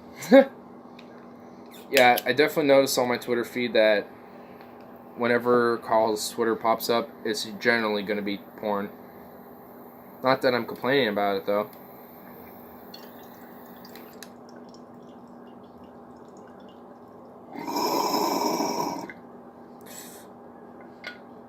I mean, when I see some, I like and retweet it too. I'm not any different. I probably should put like one of those like 18 markers on my Twitter. The fuck. I just said I'm not any different. I retweet and share porn too. I mean, there's a lot of Twitters that do that. I mean, there's Twitter feeds specifically for porn, which is why, like, Ignar and I are cut from the same cloth. Exactly. So here's the question. Is the black hole our connection to another dimension? I don't know. I don't know. We don't know much of what a black hole truly is. I mean, the only way to find out if that is, if it's a connection to another dimension, must lead to another universe. Well, the only way to find out is to go through it, but we know at least for the event horizon, it would just utterly kill us. So we would have to have a special object to put ourselves in to just launch ourselves inside. So might flow in but not out. Yeah. So read some Lawrence Krauss, the Uncultured Negus. I've heard of Lawrence Krauss, and I've listened to some of his work, but I definitely need to, what book would you recommend by him? Because I am looking for some new books to add on to my library, because I actually have a little bookshelf now, a little one, so I can put some books on there. I just need to make a little bit of room in this one spot in my room, and I can actually have a nice little spot right now, so I mean, if you got any book recommendations, it would be a great time. So, yeah, if there's a certain book by Lawrence Krauss I should pick up first, I totally will. A Universe from Nothing. Alright. A Universe from Nothing by Lawrence Krauss. Alright, I'll definitely check that one out. Because I'm looking to get The Blind Watchmaker by Richard Dawkins as well. I also recommend his appearance on Rogan. Oh, he was on Joe Rogan too. Oh yeah, I think I remember. For some reason, I never watched it. I don't know why, but now that I'm probably going to listen to that tonight, now that you mentioned it. The audiobook is on YouTube. Cool. I mean, I know there's audiobooks on YouTube, like for all sorts of books, because I've saw Neil deGrasse Tyson's Astrophysics for People in a Hurry, like all sorts of different videos of people uploading the audiobook for it, even at like 2 times speed too, at like 1.5 times, like it's kind of funny. But yeah, I'll definitely check it out though. I'll probably take a little sample listening to the audiobook, and I'll be like, alright, I'm down for this, and get the book, but I'm probably just going to get it anyway just to have it. I'd rather just buy it and read it. I would totally get wasted of young Neil Tyson. I'd totally get wasted of him now, dude. Dude, like, I'm sure he's down to smoke a joint and have, you know, a whiskey session with us. You know, down with the people. Down with the people.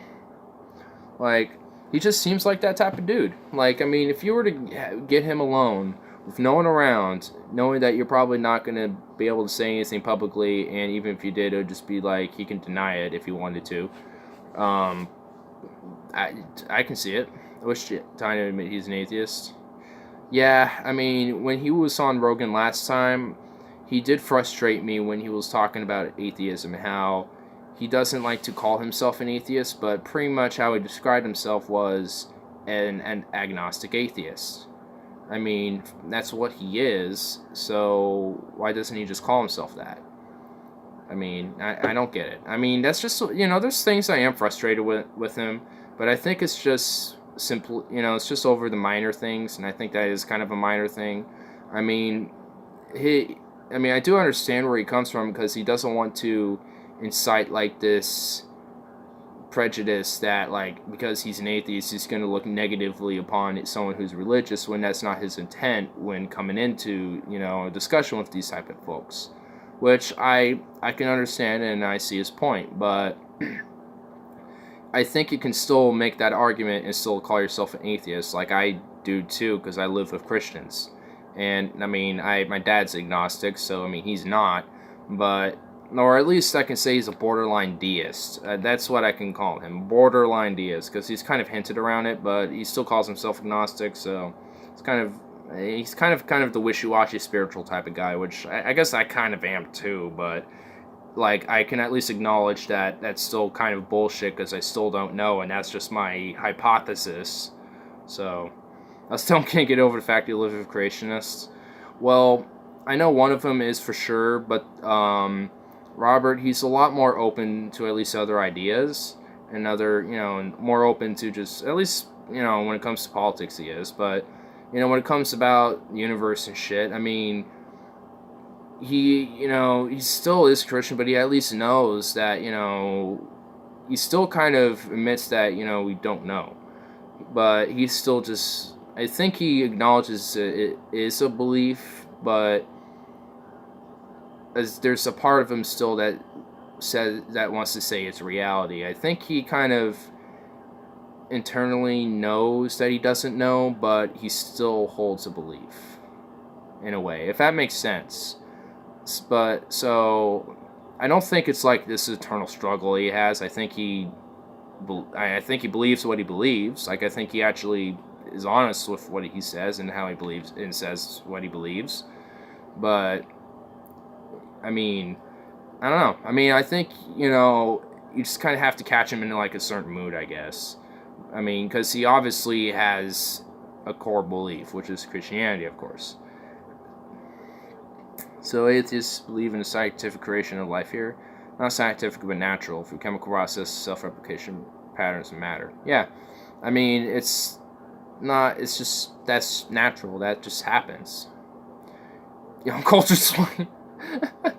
It's the uncultured swine hour. If you do not have basic knowledge, you are uncultured swine. But yeah, I mean that's essentially the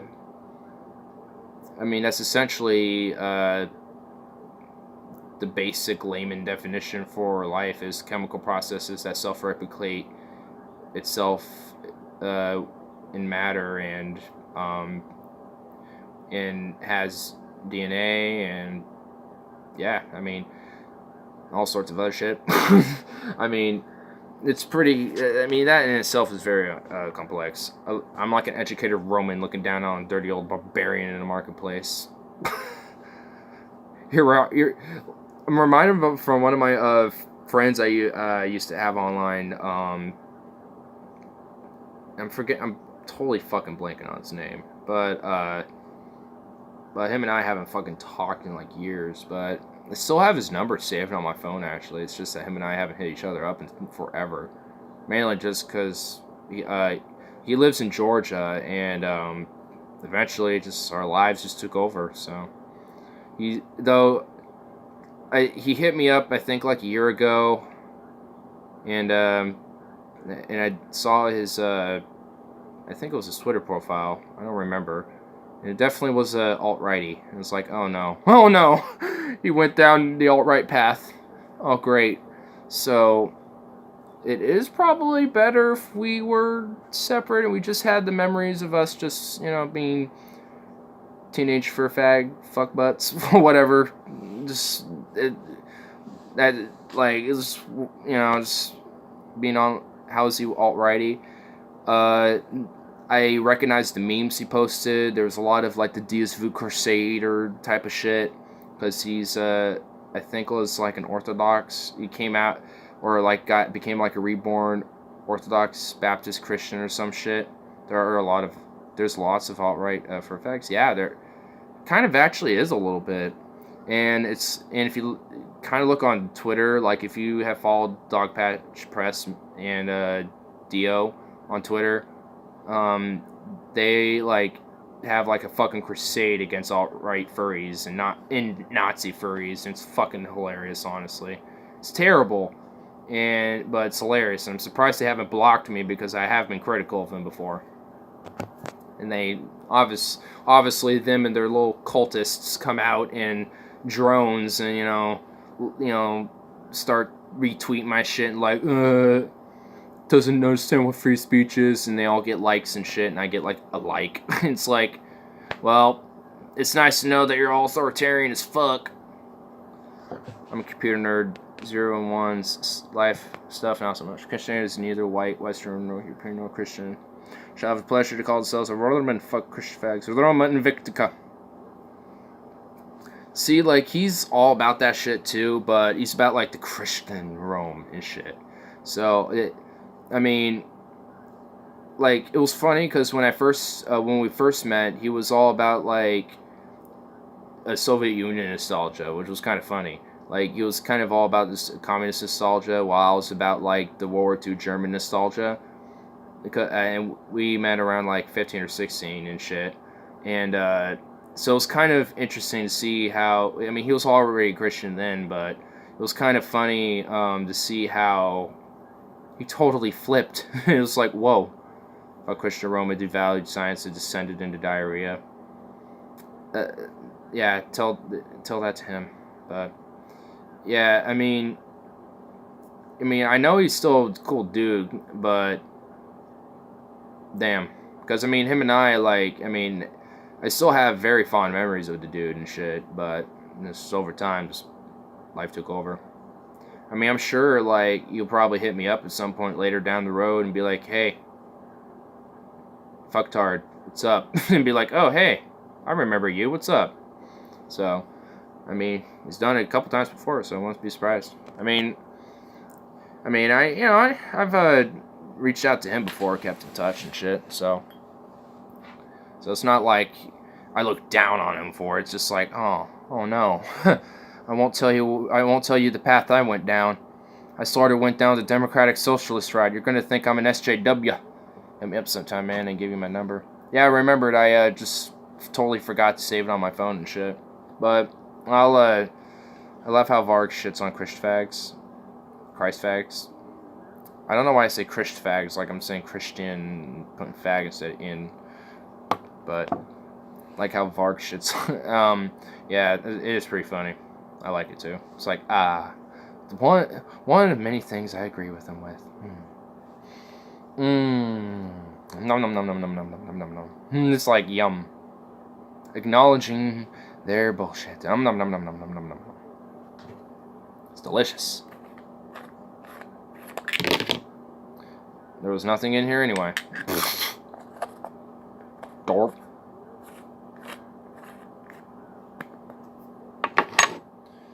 Gonna pop out some of this lemon. Like, oh my god, this is like totally full, dude. Let's just... Oh shit. Oh my god. Oh.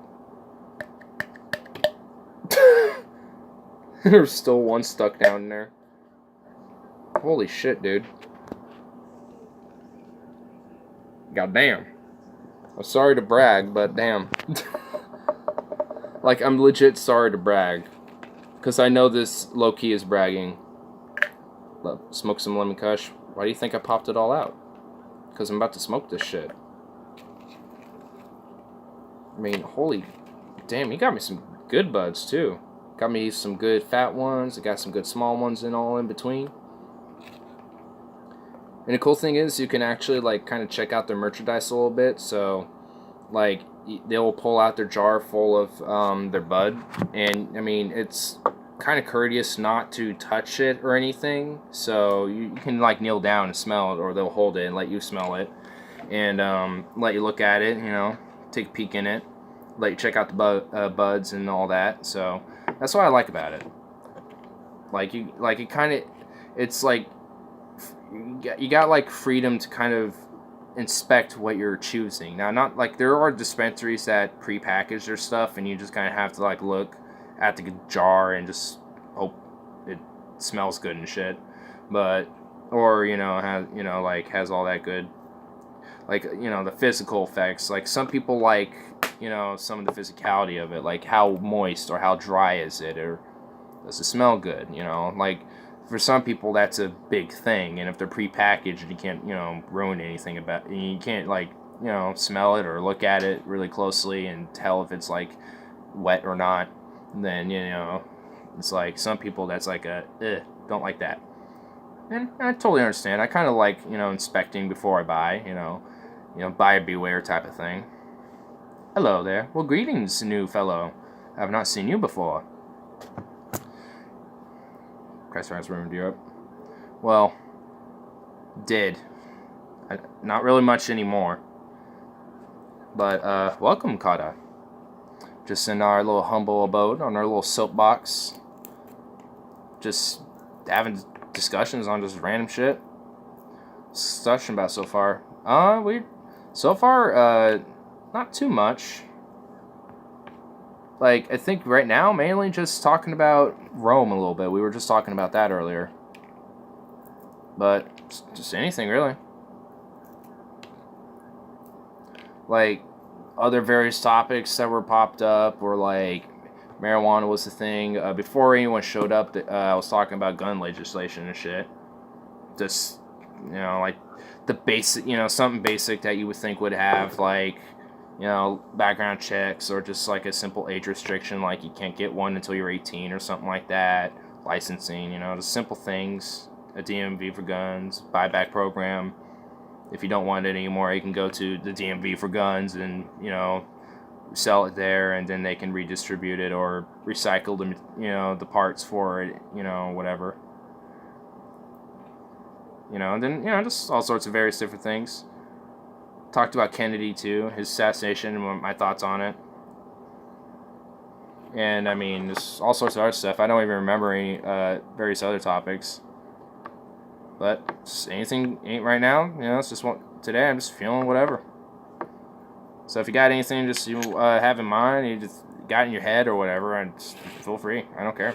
It's just one of those days. One of them days where I'm just like, I want to discuss stuff, but I don't know what, so let's talk in chat. See what they've got. See what they got to say. Let's have fruitful discussions about things. In the meantime, I'm going to be grinding up this shit. Ugh. And stretch out a little bit. Ugh. And maybe move this in case I stretch out too much. Anyone here who besmirches the Latin tongue by the Escalistadal Christian pronunciation deserves to have their tongue cut out, degenerates. Oh, I see. Well, I like it so far. Well, I'm glad. I'm glad that you have stumbled upon this tiny little channel of obscurity. I mean, I just poke fun at my own obscurity right now. 128 subs. I mean, there's nothing to brag here. I just do this just for the hell of it. But eventually, I'm gonna be starting a podcast at some point. But it's gonna be after October-ish, maybe, or maybe even at the end of October, because I have an Iceland trip going to Iceland at the beginning of October. So after that, I'll be able to put all my priority into the channel. But I got most of the stuff going on. I actually recorded pre-recorded vids before, so if you want to go ahead and check some of the past channels, you'll be able to check out which ones those are. And yeah, I just got various different ones. I haven't done them in a while, but I've been meaning to do one soon. I got a few topics planned out, but don't know exactly what yet. There's been a few things that have been popping up in the news lately, so I think I'll have a few things to discuss, though. It's a shame Varg doesn't drink or smoke.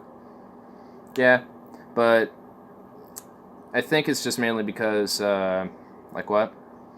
Oh, I mean, also sort different various things. I mean, I know, like, I've done ignorisms on various different just characters and figures. Like, I've done, my first one was on Richard Dawkins. Well, actually, it was on this guy named Derek Jensen.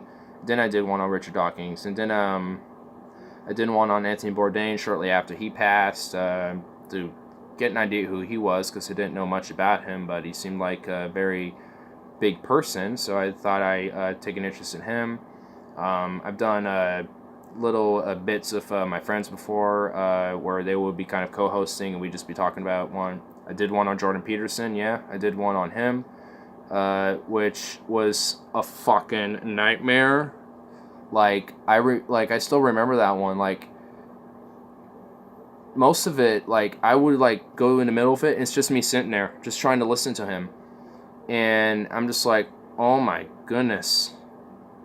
It's kind of hard to focus. Bourdain. Yeah. I did one on Anthony Bourdain, and, who else did I do? I did one on 1930s cartoons. That was actually the first one I did as a pre-recording for, like, an ignorism.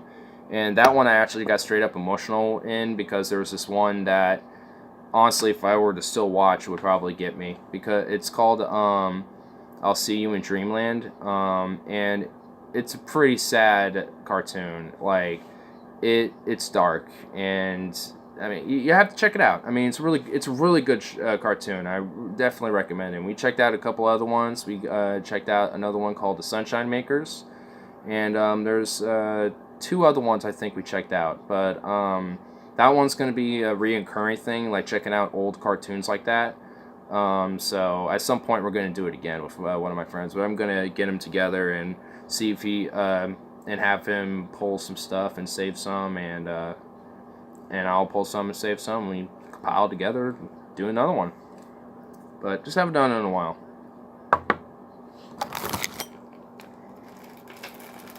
Oh. What time is it, by the way? It's almost going 2 hours now. Oh shit. It's almost 2 a.m. Well, damn, son. Damn, son.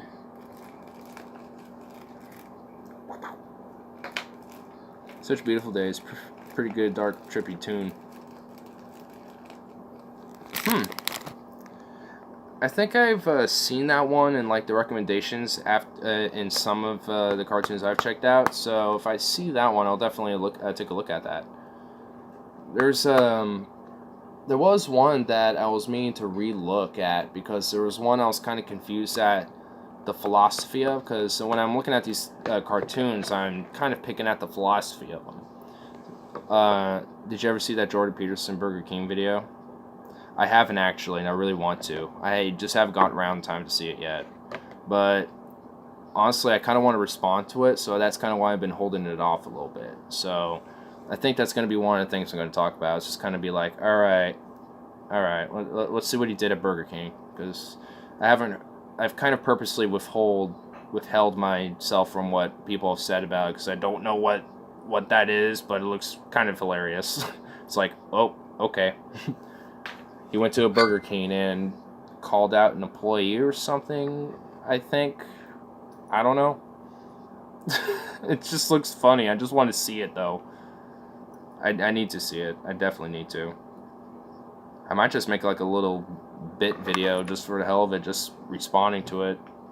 I might just do that. I think I might do that before I go to bed. Just set it up real quick. Be like, alright, respond to this Burger King Jordan Peterson video. Imagine what it'd be like to get high of Peterson. Oh my god, my mind would explode. Like, it already explodes trying to understand what he talks about, but to try to understand a person, I think my brain would physically explode. Like, oh my god. He probably had his heyday. He probably did. I mean, probably not anymore, because, I mean, he's settled down and shit, so maybe, like, if he was, like, our age or some shit, you know, when growing up, he probably would be open to it, so, yeah, that's what I'm saying. You know, we probably had his heyday. It wouldn't surprise me if he did at some point. I mean, I feel like, you know, back to the marijuana thing, like, people have smoked weed at least once in their life. Most people. Like, I'm doing it again right now. So, I mean, like, I'm sure he did at least once in his life, or a couple times. I mean, I know Bernie has at least a few times. He said it wasn't his interest. I mean, I know that Trump probably has before. I mean, come on. Obama definitely has. I mean, who else? Like, I know Carl Sagan's openly done it before with his wife, especially on his studies and shit. Elon Musk obviously has. There was outrage over that. Do you prefer ancient Greeks or the ancient Romans? Me, Carl? Probably to me. And, I feel like I kind of prefer the ancient Greeks more, but I see pros in both. Like, despite, like, a lot of, like, the negative views of the Roman Empire, there are pros to it. Like, they had really great infrastructure. Like, they perfected, like, the Ark for the and perfected the aqueducts and made, like, the first, like, form of concrete, essentially. And, I mean, they've done a lot of great, you know, things for humanity technological wise. So, I mean, you can't rule that out. You can't just override that. Ancient Druids and Celts. Yeah, like, I mean, if you were to compare, like, all the ancient cultures at that time, I would definitely be like, oh yeah, the Celts, bro. But look what they produced. Yeah, I mean, you know, you can definitely look at the positives of you know, the Roman Empire. I mean, like, you can see positives in any empire, but I mean, you know, you can't rule it out just because they have a bunch of negatives in them. Every Roman legionary was not only a soldier, but a construction worker and engineer. Yeah, like, I mean, at the time, they were meant to be dynamic, essentially, because, you know, if you're out in the middle of you know, nowhere, they're, you know, they're, you know, they are going to have a certain regiment to build a camp because they're a very regimented tactical military. So they would be like, so they would have their supplies and be able to build a fort right then and there. I mean, most soldiers had to do that anyway. So, I mean, they're kind of not unique in that way that they were like construction workers or engineers, but they were probably far more advanced and technical with it, which is probably what made them unique. Like, most people will put like pike walls, but they probably put up like an actual straight fortified wall with archers on top of it, like, instead of like this spike wooden pillar thing, you know, stacked across with holes in it. And Celts spread from Hispania and Lusitania to Anatolia. And I think there's even claims that they spread a lot, even as far east as Armenia too, even Georgia and shit. Which I wouldn't be surprised, and I wouldn't doubt it. I mean, I don't know if it is true, but I wouldn't doubt it. I believe it's just basically a good idea when you look at any civilization. You need to do away what good they did as well as bad. They all have some good points. Yeah, I mean, if I wanted to, I could pick out a lot of good things about Nazi Germany. I mean, I could if I wanted to. I mean, they did job programs to rebuild their economy back up. I mean, that's just one example. I can go down that list. I mean, I can go down pros of the Soviet Union. I mean, for example, in their army, they had women fight too. They were treated as equals in the military. There was women snipers. There was air regiments that were totally female pilots and crew. I mean, you know, that's just one little example. I mean, there's plenty more I can go down. I mean, you can pick pros out of everything, or out of anything really, or like any state or government. It's time to nationalize telecommunications infrastructures. Oh yeah, for sure. Like, I mean, why should it be YouTube's choice to say whether or not I should stay up on this platform or not, or Twitter, you know, for me to say whatever I want on there? Like, I mean, we got a right, you know, like, it's just a principle on free speech that I should just be allowed to do this. I mean, like, that last stream when I did the 11-9 and I have, like, the meme of the Twin Towers there chilling, smoking a J. I mean, the full picture is like, here, take this joint, bro. I think I'm about to collapse. And the plane that hasn't got hit yet, there's a plane behind it. Or, and he's passing it off to his buddy who got fucked, who already got hit. So, I mean, you know, it's just like, it's a meme, but YouTube could take me down totally for that. And what could I do? You know? It's like I'd totally be screwed. So, I don't think a corporation should just have that right, you know, to just be able to do that. I think my free speech should override, you know, their decision to just ban anyone they decide, which, you know, kind of also goes for Alex Jones too, to bring him up, because he's, you know, he's been a victim of that, and he's a crazy loon and a conspiracy theorist freak, you know, and a snake oil salesman with his male vitality supplements or whatever the fuck he sells on InfoWars and shit. Like, I mean, he's, you know, a con artist for sure. Like, and I think he even admitted that he was an actor before, so it's like, you know, like, the dude's definitely, like, no special gem at all. He's definitely no clean-cut, innocent boy, but he still has the right to say what he what he has to say. So, you know, like, if you don't like what you have to say, you're not obligated to watch him. I mean, you're not obligated to watch me either. You're not obligated to, like, watch anyone really. I mean, that's up to you. So, I mean, that's what the whole principle of free speech is, you know. So it's like this whole argument that's going on with it just feels fucking it feels insane almost, because it's like, doesn't it just seem like common sense that, considering how society's going, and that this is essentially like the public sphere, and shouldn't we at least acknowledge that now? I mean, shouldn't, like, this is our public sphere. This is how a lot of people communicate now. Like, most people use the internet for everything. Like, you have to apply a job online, you have to do school online, you can do classes online, you don't even have to leave your house to go to college. Like, I mean, a lot of things are based online now, and most people, at least in the Western modern developed nations, have internet. So it just makes sense to just make it nationalized and make it a public commodity and a resource for everybody and a tool, instead of this luxury, which it isn't anymore. It's not 2003. Nazis disintegrated the area named. They were never associated with how the Nazi influence was. They were kind of people before they came to rise. Well, if you're talking about like the Nazi Party, like yeah, like they weren't like how we viewed them. Yeah, like, I mean, if you're talking about the Nazi Party, they definitely weren't how we view them now, because before Hitler took over it.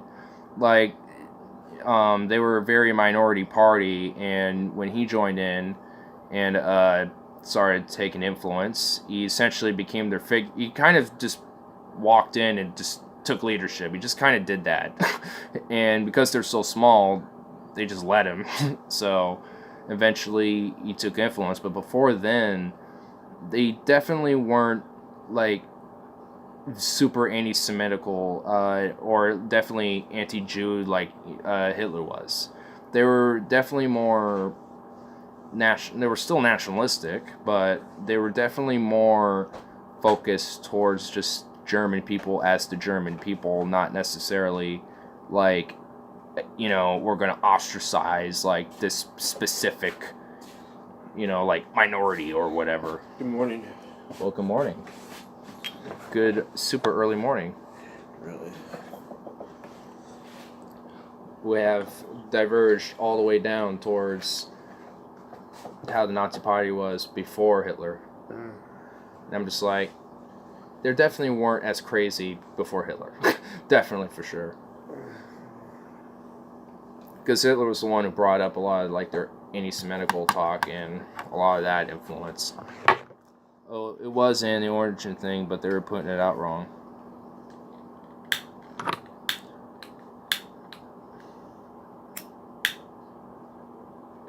I just threw that lighter. Yeah, I've seen you get another lighter at this point.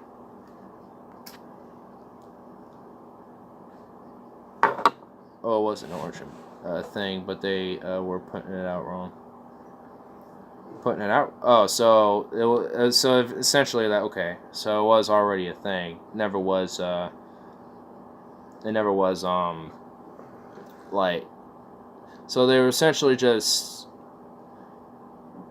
making their message out incorrectly, and no one was gaining traction with it. But because Hitler was so charismatic, he basically took that over and got his power from it. So, all right, well, Nazis are still terrible either way, but bandito, drinking some water, some aquafina.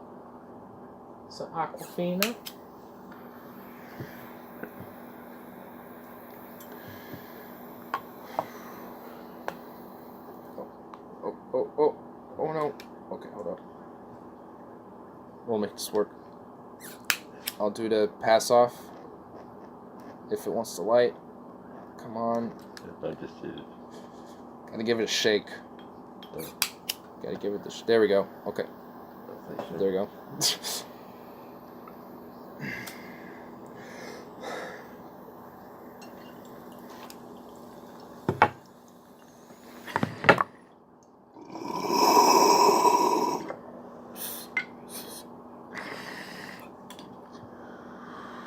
The area rise was a response that the German people felt suppressed and mistreated.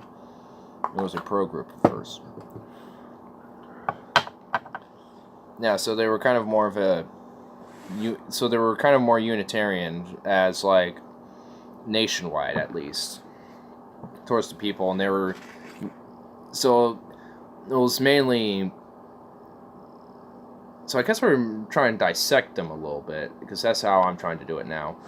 Because it sounds like before Hitler, it was Unitarian for Germany, but against, of course, all other groups, because they kind of fucked them up in the Treaty of Versailles. So I mean, it's kind of understandable.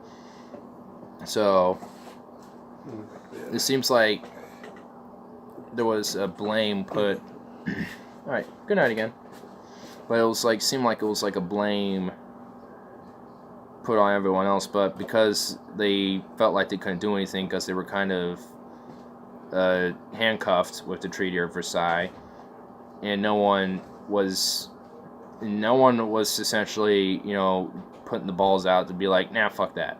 But Hitler then kind of came around and took over the party and was like, we're gonna, it's them, and also, it's the Jews, and it was them, and them, you know, because they're the ones who brought this country down, and, you know, we could have won all this if it, you know, wasn't for them, who, you know, so it seems like, you know, they were more Unitarian for the whole nation until Hitler came along. Well, think about the word Aryan is a wordplay. Etymology screws up by trying to trace its origins. Well, yeah, because it was tied in with German mysticism, which is something Hitler was trying to put out as an influence into German culture and society. And the Aryan race is a very big core factor of this German mysticism, spirituality, heritage, ancestral folklore that they were establishing, or trying to establish. Or I guess they already did, because there's people out there that still believe it. But the word Iran means the land of the Aryans. I mean, because I know, like, the word Aryan itself is a thing, but the way it got word played around with Hitler's etymology totally fucked around with it. Because it was, like, not the right interpretation. Aryans were a caste of ancient Persian society. And I'm sure it was probably more orientated towards, like, an pronunciation of, like, Irans, or something like that, which is why Iran is probably ascended from that word. It wouldn't surprise me if that Iran actually has some descendants from that word. No, it's not Persian, it goes farther. I'm sure it does.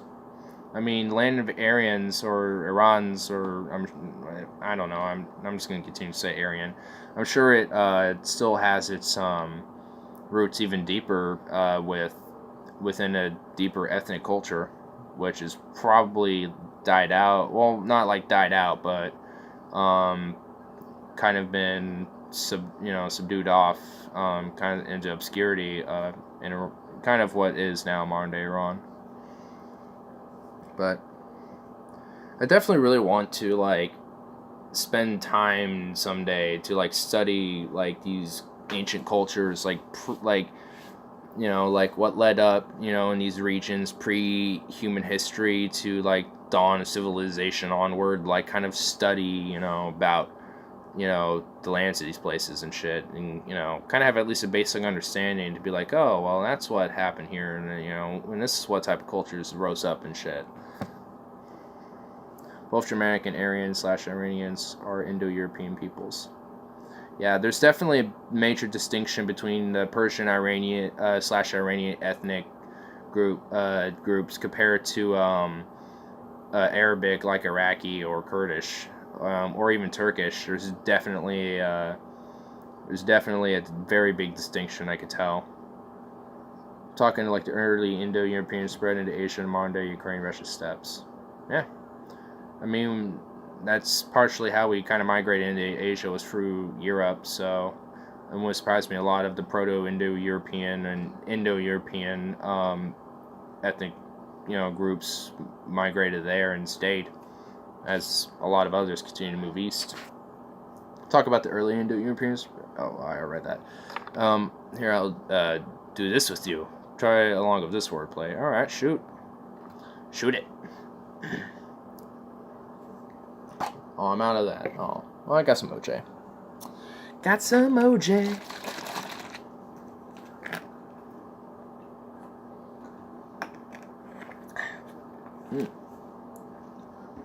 I should pour it in there so I can swish around some of the chunks left over. Hell yeah, dude. Oops. Say this. Arian.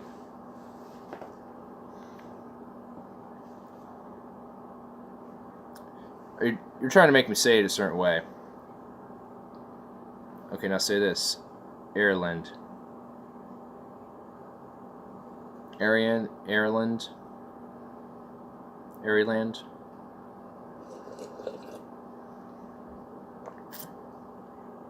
Ireland. Arian, Ireland, Ireland. Oh, so is there also like origins in Ireland too? The word Aryan was originally pronounced Arian. Arian. I could still kind of hear that with Iran too a little bit. Ireland. I can kind of hear that with Irish too. Man, it does. That's where it started. Man. Learning about the word of Aryan today. Oh, how quiet. Oh. Trying to like swish around some of this pulp.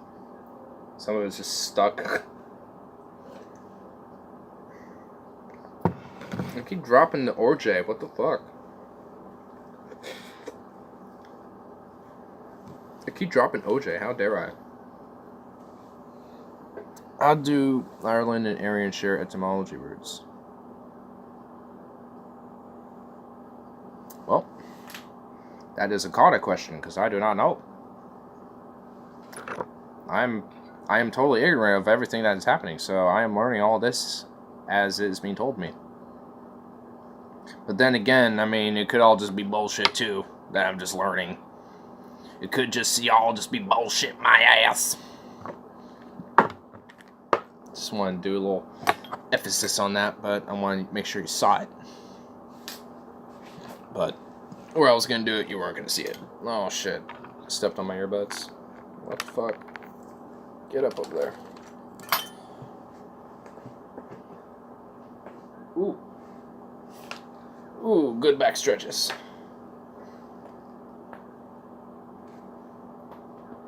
Ooh. Damn. Popping everything.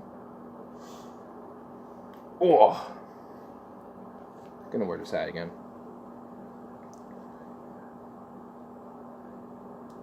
Because people like to think that biblical migration started east to west. Well, I definitely don't think it like east to west. So I'm assuming like the Middle East to west, like if I'm sure, like if I remember right, Homo sapiens initially started from Africa. They don't know exactly where, but they think around Central Africa, and maybe around like the Ethiopian region too. Then they migrated north towards like Europe, and which Neanderthals eventually became extinct and intermingled with us as we migrated up there. Then we went east towards Asia and shit, and then there was the land wall with the Ice Age and shit, which is how a lot of humans got in North America. As of now, the earliest homogeneous remains are found in Europe. Damn. Of course, they don't exactly know, that's the point. More evidence says the other way around. Oh, there's a lot more. Hold on. Because, there's more evidence the other way around. Of course, they don't exactly know, that's the point.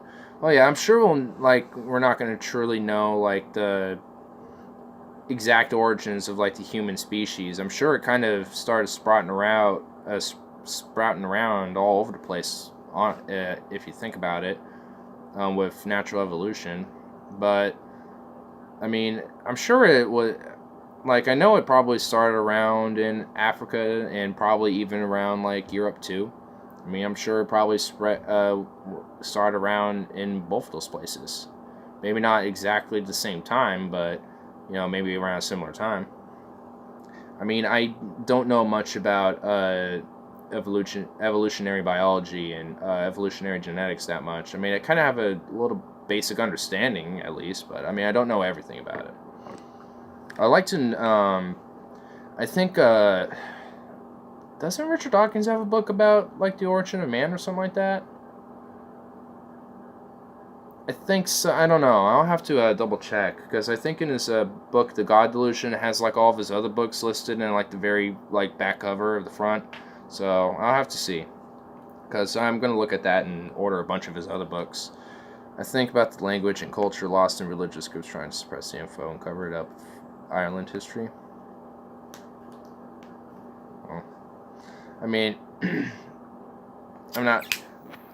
I don't know myself. I'm just a stoner kid in Oregon who just goes to college, works, and does streams and stuff as a hobby. And oh, my flame died. Towards Irish history. Sorry. Oh. Okay, so let me read out the Irish history part. To think about the language and culture lost in religious groups, trying to suppress the info and cover it up with Irish history. I mean, if I remember at least a little bit about history, a lot of Irish history, at least like when it came to like Roman empirical expansion, I don't kind of go back to that with it, but a lot of it was kind of washed away and assimilated into Roman culture. So, I mean, it seems like it feels like the other way around, but I'm sure it's probably almost like another point I'm sure you're probably talking about. But I don't know, you'll have to get a little bit more in detail about it. Think about the language and culture lost to religious. There is a language of the Druidic origins that's more dead than Latin. Oh, okay, now I just realized what you're talking about. You're talking about like how Christianity and Catholicism has pretty much like it just clicked in my head. It just right now. Okay, so yeah, now that I just realized. Okay, now that I realize what you're talking about. Yeah, I mean that is really terrible. Like, I mean that's why I want to study this type of shit because, I mean, a lot of it is lost, but I mean, I don't know if it's really lost. Maybe it's being waiting to be rediscovered, or that type of thing. Or we just, I know some of it we kind of have to just kind of reinvent a little bit of it to kind of mix in with what we know is just lost. I mean, because we have to do that with, because I know there's like an Old Norse that's kind of been rebirthed that people have kind of, and they used it mainly kind of derived with Faroese, Icelandic, and what they know of like the origins of like Old Futhark and other Germanic languages and dialects and shit. So, I mean, I kind of want to just do that on my own time at some point, just kind of study at least what we know, and if more comes over. I mean, I already have a bunch of books on Vikings and the Nords and shit. I mean, eventually I'll probably have to just get all those books together and just have to show you guys and be like, hey, all my Viking shit. Like, I have a fat book just all about Vikings, their culture, their like fashion, even their military, their boats, where they've gone, and everything. It's a really cool book. I think there's someone sipping Sprite while watching this without commenting. Maybe. Well, do you know where the Christian term saint came from?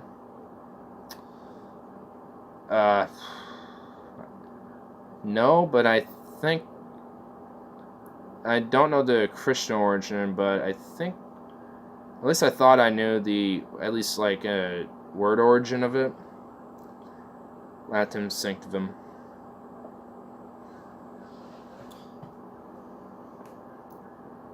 Well, it sounds like the Latin one. Sanctum.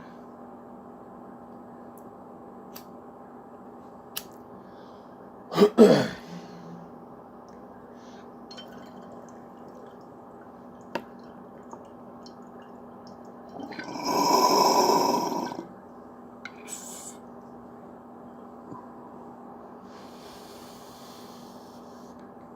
Davis. They got from the Irish god named Kronos. Oh, no, Kronos. Actually, there's this obscure artist who I think it's called Dam the Bar or Dom the Bar or something like that, and he has a song about Kronos. That's actually why I first.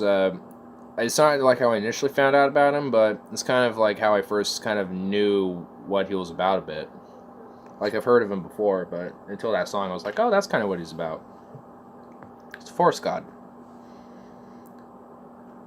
It's essentially like the forest god of nature, and at least that's... No? Okay, then maybe that was a different song I'm thinking about. Maybe it was a different god. I don't know. Like, I mean, I know they have, like, a forest god in Celtic folklore. Unless it's... Thoughts on recreational marijuana usage? Cernanos. Oh, well, I'm just saying it wrong then. Whoop. Yes, you're right. Sorry. Okay. Alright. Quit making me trip out, bruh. Whoa. Hold up. Hold up. Can't call the phone. Yeah, that works. Yeah, I got a phone call, but... Oh, I knew this was going to happen. Oh, hold up. This weird little pop-up happens, and I have to get out of it. Get out of my way. Go. Shoo. Quit fucking up with my... There we go. Alright. Well, considering that Carter hasn't said nothing about my recreational marijuana usage of the usage of the dank so far, it seems like he's good with it. So that's how I'm assuming. But yeah, just got a little phone call. That happens sometimes. I'll go for it. Exactly. See, it sounds like he's chill with it.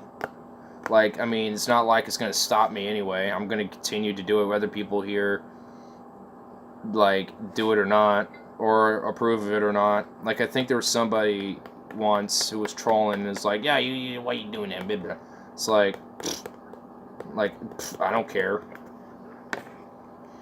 I used to do way worse. So I mean, hey, there's people here. There's this guy Venom on here who's a regular watcher, and he had an ex, straight up, like, on stream, discovered that she was doing meth. Like, he was watching me. It was like, oh my god, I found out my girl's doing meth. I'm like, okay, whoa. we stopped everything for like 30 minutes. We're discussing this. It was kind of funny, but you totally ditched her. Oh, got text for that, but yes, I have read it. So, the Celtic peoples deserve to have marijuana pumped into the air system 24/7. Never meth. Exactly, dude. Like, I mean, oh my god, meth. Like, I used to have a aunt who was totally clean from it now, but she used, to do it, but she's clean 8 years, so she's totally gone from it now, but, man, I know what it can do, and it's fucking awful. Never purposely. No. Yeah, it's definitely one hell of a fucking drug, dude. Like, Portland definitely has a pretty bad meth problem, but it definitely doesn't compare to, like, the fucking just opioid problem it has. Though, granted, a lot of the country has that problem. Pause to laugh a minute.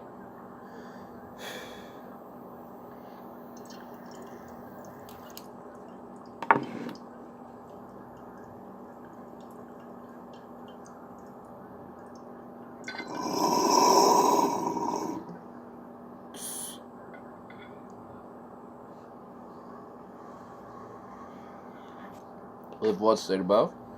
Washington? Oh shit.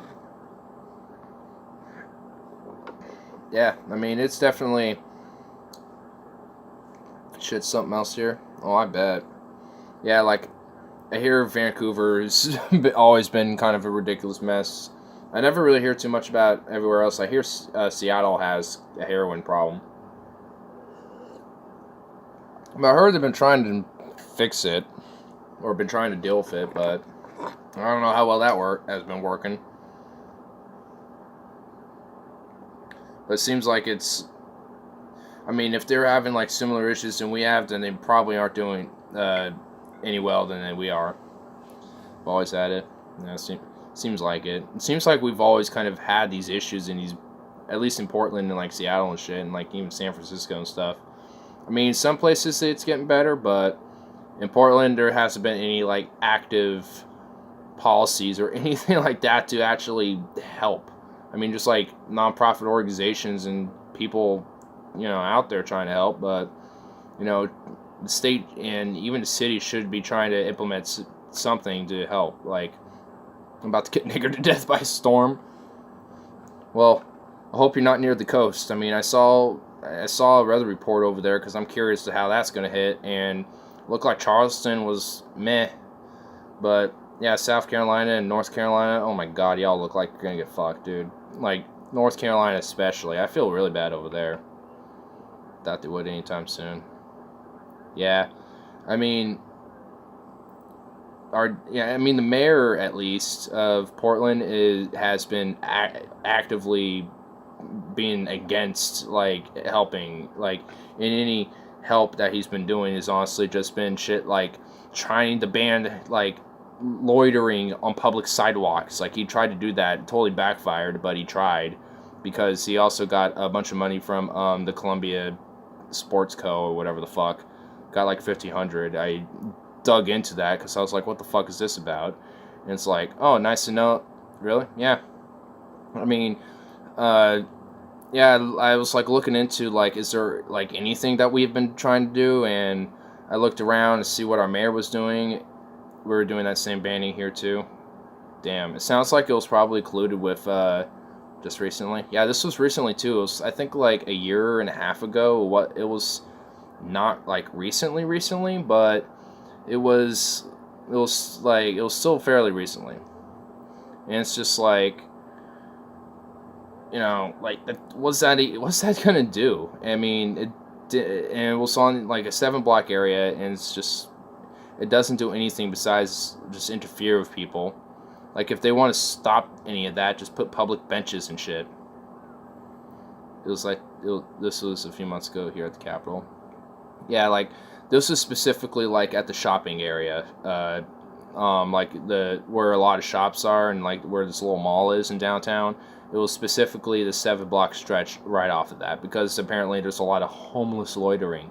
And instead of, like, trying to do public housing or public rehabilitation to try to get people off the street and reintegrate into society, instead of trying to do that, they'd rather ban loitering on sidewalks and shit.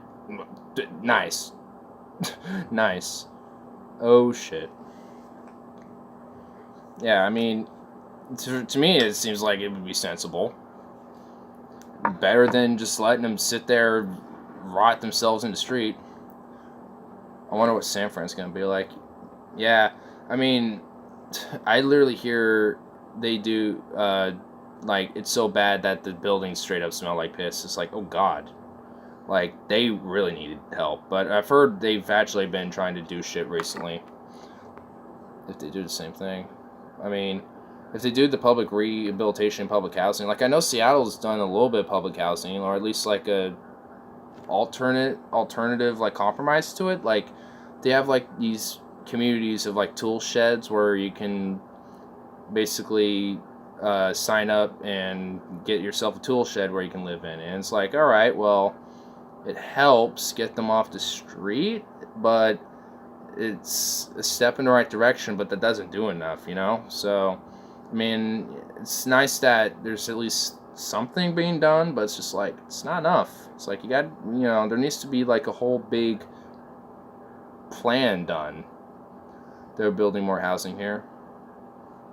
Well, hopefully they, you know, do, you know, some public or at least not like a public housing program, but at least like a program where people being rehabilitated can,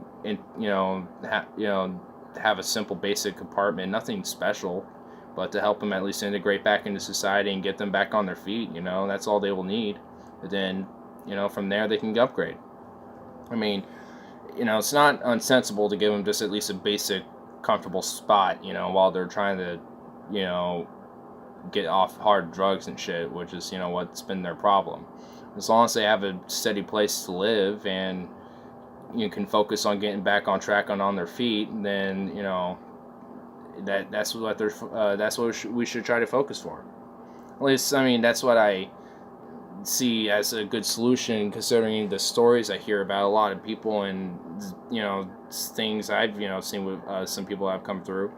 Like, I mean, I've seen what heroin has done to some people. I've seen what fucking meth has done to people, and it's just like, all these people need is fucking help. I think it's the opposite here with the housing. Yeah, it seems like, I don't know, like, what it is all with Seattle or where I think it's like Olympia is the capital of Washington. I think so. I think it's Olympus. Or Olympia, or I forgot the exact name of it. But, I don't know how it is exactly there, but I know for us, it definitely is a housing problem because we do have, like, a housing inflation issue. So to have, like, some more lower income apartments where, where people who are trying to get back on their feet can, house themselves in, if we were building more of those, that would actually be better for us. But we keep building for more higher income people for, like, the tech industry and, like, the business industry, which is booming here, but it doesn't help out the more poorer folk like us. I think they're trying to make the city look good, so they're putting all these bans so they can sell the houses. Yeah, essentially taking out the lower income to make it more middle class and higher income instead. I mean, which is not the way to go. You should try to bring up the lower income up to that class instead of trying to just, push them aside and say, yeah, fuck you, you're not doing good enough, so here, we're going to bring better people to move in. I mean, so that seems like a problem there, if that's what they're trying to do. I mean, so it seems like kind of what Portland is kind of going through, but in a different way. Like, we kind of we're trying to accommodate for this influx, but it sounds like they're just trying to push that. So, I mean, it seems like they're doing it in a different route, and more scrupulous and a fucked route. Sounds like, I mean, there's money involved if, people are getting kicked out and, they're selling houses and shit and trying to make the neighborhoods look good, to refurbish them and shit and to buy, and to buy them back at, better prices or whatever. Well, we'll just have to see it before the cultures in the past. It's just time to repeat itself its own way. Yeah. I mean, honestly, I wouldn't be surprised if, like, some, like, economic, I won't, maybe not like a disaster, but like some crash of some sort happens with this again. I mean, we're already expecting like a whole national one, but like to have like a, statewide or a citywide thing go on because of just the fucking, housing income or whatever. I mean, that could happen. I mean, and then you have to have like the fucking feds, bail us out, and then that's probably going to make an effect on the rest of the state or, for the whole country. It's like, great. It's going to be fun.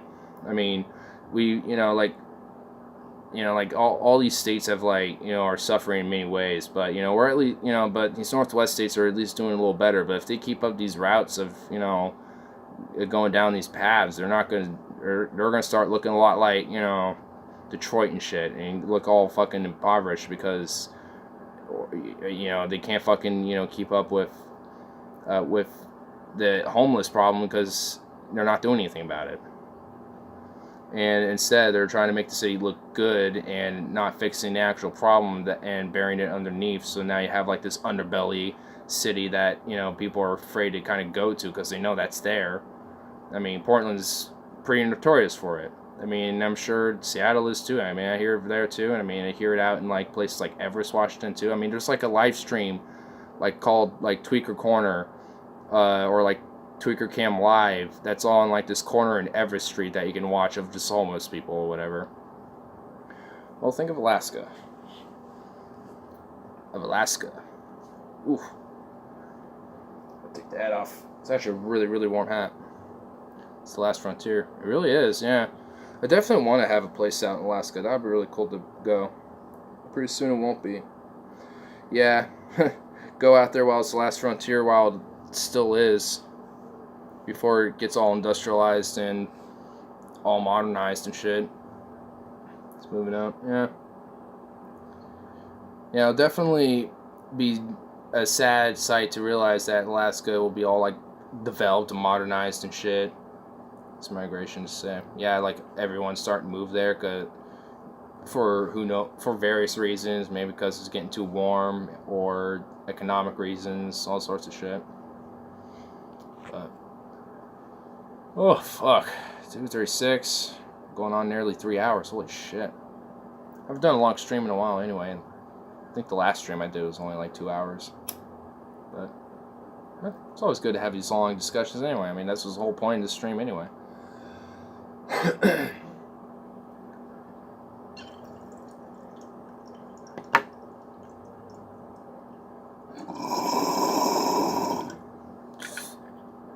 Yep.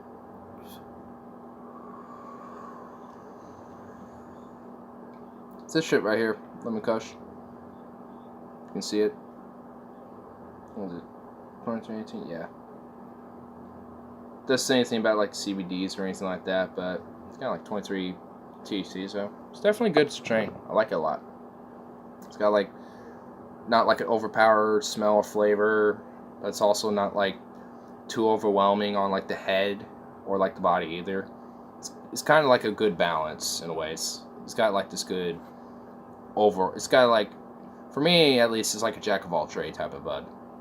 But I have yet to try that the CBD strain I bought too, so I'll have to get that try that out before I go to bed. But which will be soon here, because I will be wrapping it up here because I am tired. And I gotta attend to that phone call from earlier. Come to the capital area sometime. I'll show you around, show you some shops and whatnot. Hell yeah, why not? I mean, I'm gonna get a license at some point. I definitely want to come out to Washington, check it out. So, yeah, I mean, I think I have my Twitter on my channel too, so you can follow me there because I'll just be hanging out on there as well. And that's one way you can also get in contact with me too. I mean, I have other followers. Have my other followers, hit me up there too. So, yeah, but yeah, if you enjoy everything going on here, yeah, feel free to stay, subscribe, and hit the notification bell, because you know how YouTube likes to fuck around with that. I mean, you know how they like to fuck with content creators and won't notify with all this shit and all that. I mean, I try not to be like super shilly, but with how YouTube is, you kind of have to like beg, people who come by and be like, please, please, and because it's like, YouTube fucks me. It fucks me while I try to do this at the same time. And it hurts. It hurts a lot. No lube. Oh, God.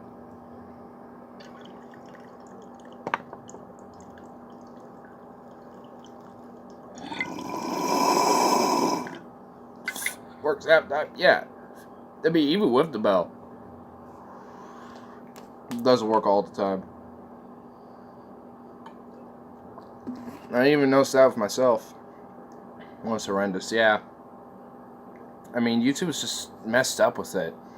Like, if it wasn't that they were doing it purposely, it was just a fuck up in their algorithm, it will just be one thing. But it's because that, like channels like mine, these very small, obscure ones, are just not put on like a priority of recommendations. It's like bigger channels and just random videos from like 8 years ago and shit. I keep getting that.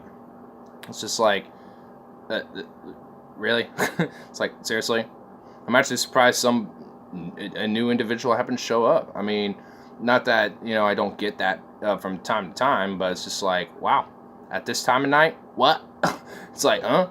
But, hey, I mean, I'll take it. Fuck it. I that's what I'm here to do. I mean, I'm just like, while I'm you know, doing this as a side thing, and I'm going to be doing it as a side thing for a while, you know, might as well. You don't fit their criteria exactly. I mean, even it's like other characters like TJ Kirk and, you know, Kyle Kalinske of Secular Talk and, you know, other channels like that. Even Alex Jones is a perfect example. They don't fit the criteria, so, you know, they're not a higher priority. And if you're someone like Alex Jones, then you just get banned. But he's the first of unfortunately what I feel like might be more to come. I don't know who might be next, but it's kind of scary now that that precedent's been set, so who knows. But unfortunately, we're ending on a very sad and sour note, but oh well. It is what it is, isn't it? But hopefully, one thing for sure that there has to be like a competitor at some point, and I think a lot of people think that way, but they just no one's willing to come together to try to organize this shit, or at least like the YouTubers, or at least the ones that count, you know. Because if they get the ones that count, or at least the ones that count to make something as a competitor, and we're able to get all their followers, or at least a good chunk of them to follow them, and people to branch off and do their own thing there and to have a quick growth, I mean, hey, that'll be then that'll be something, but I don't know if that'll happen. What to pay attention on here is channels that get deleted constantly. Yeah.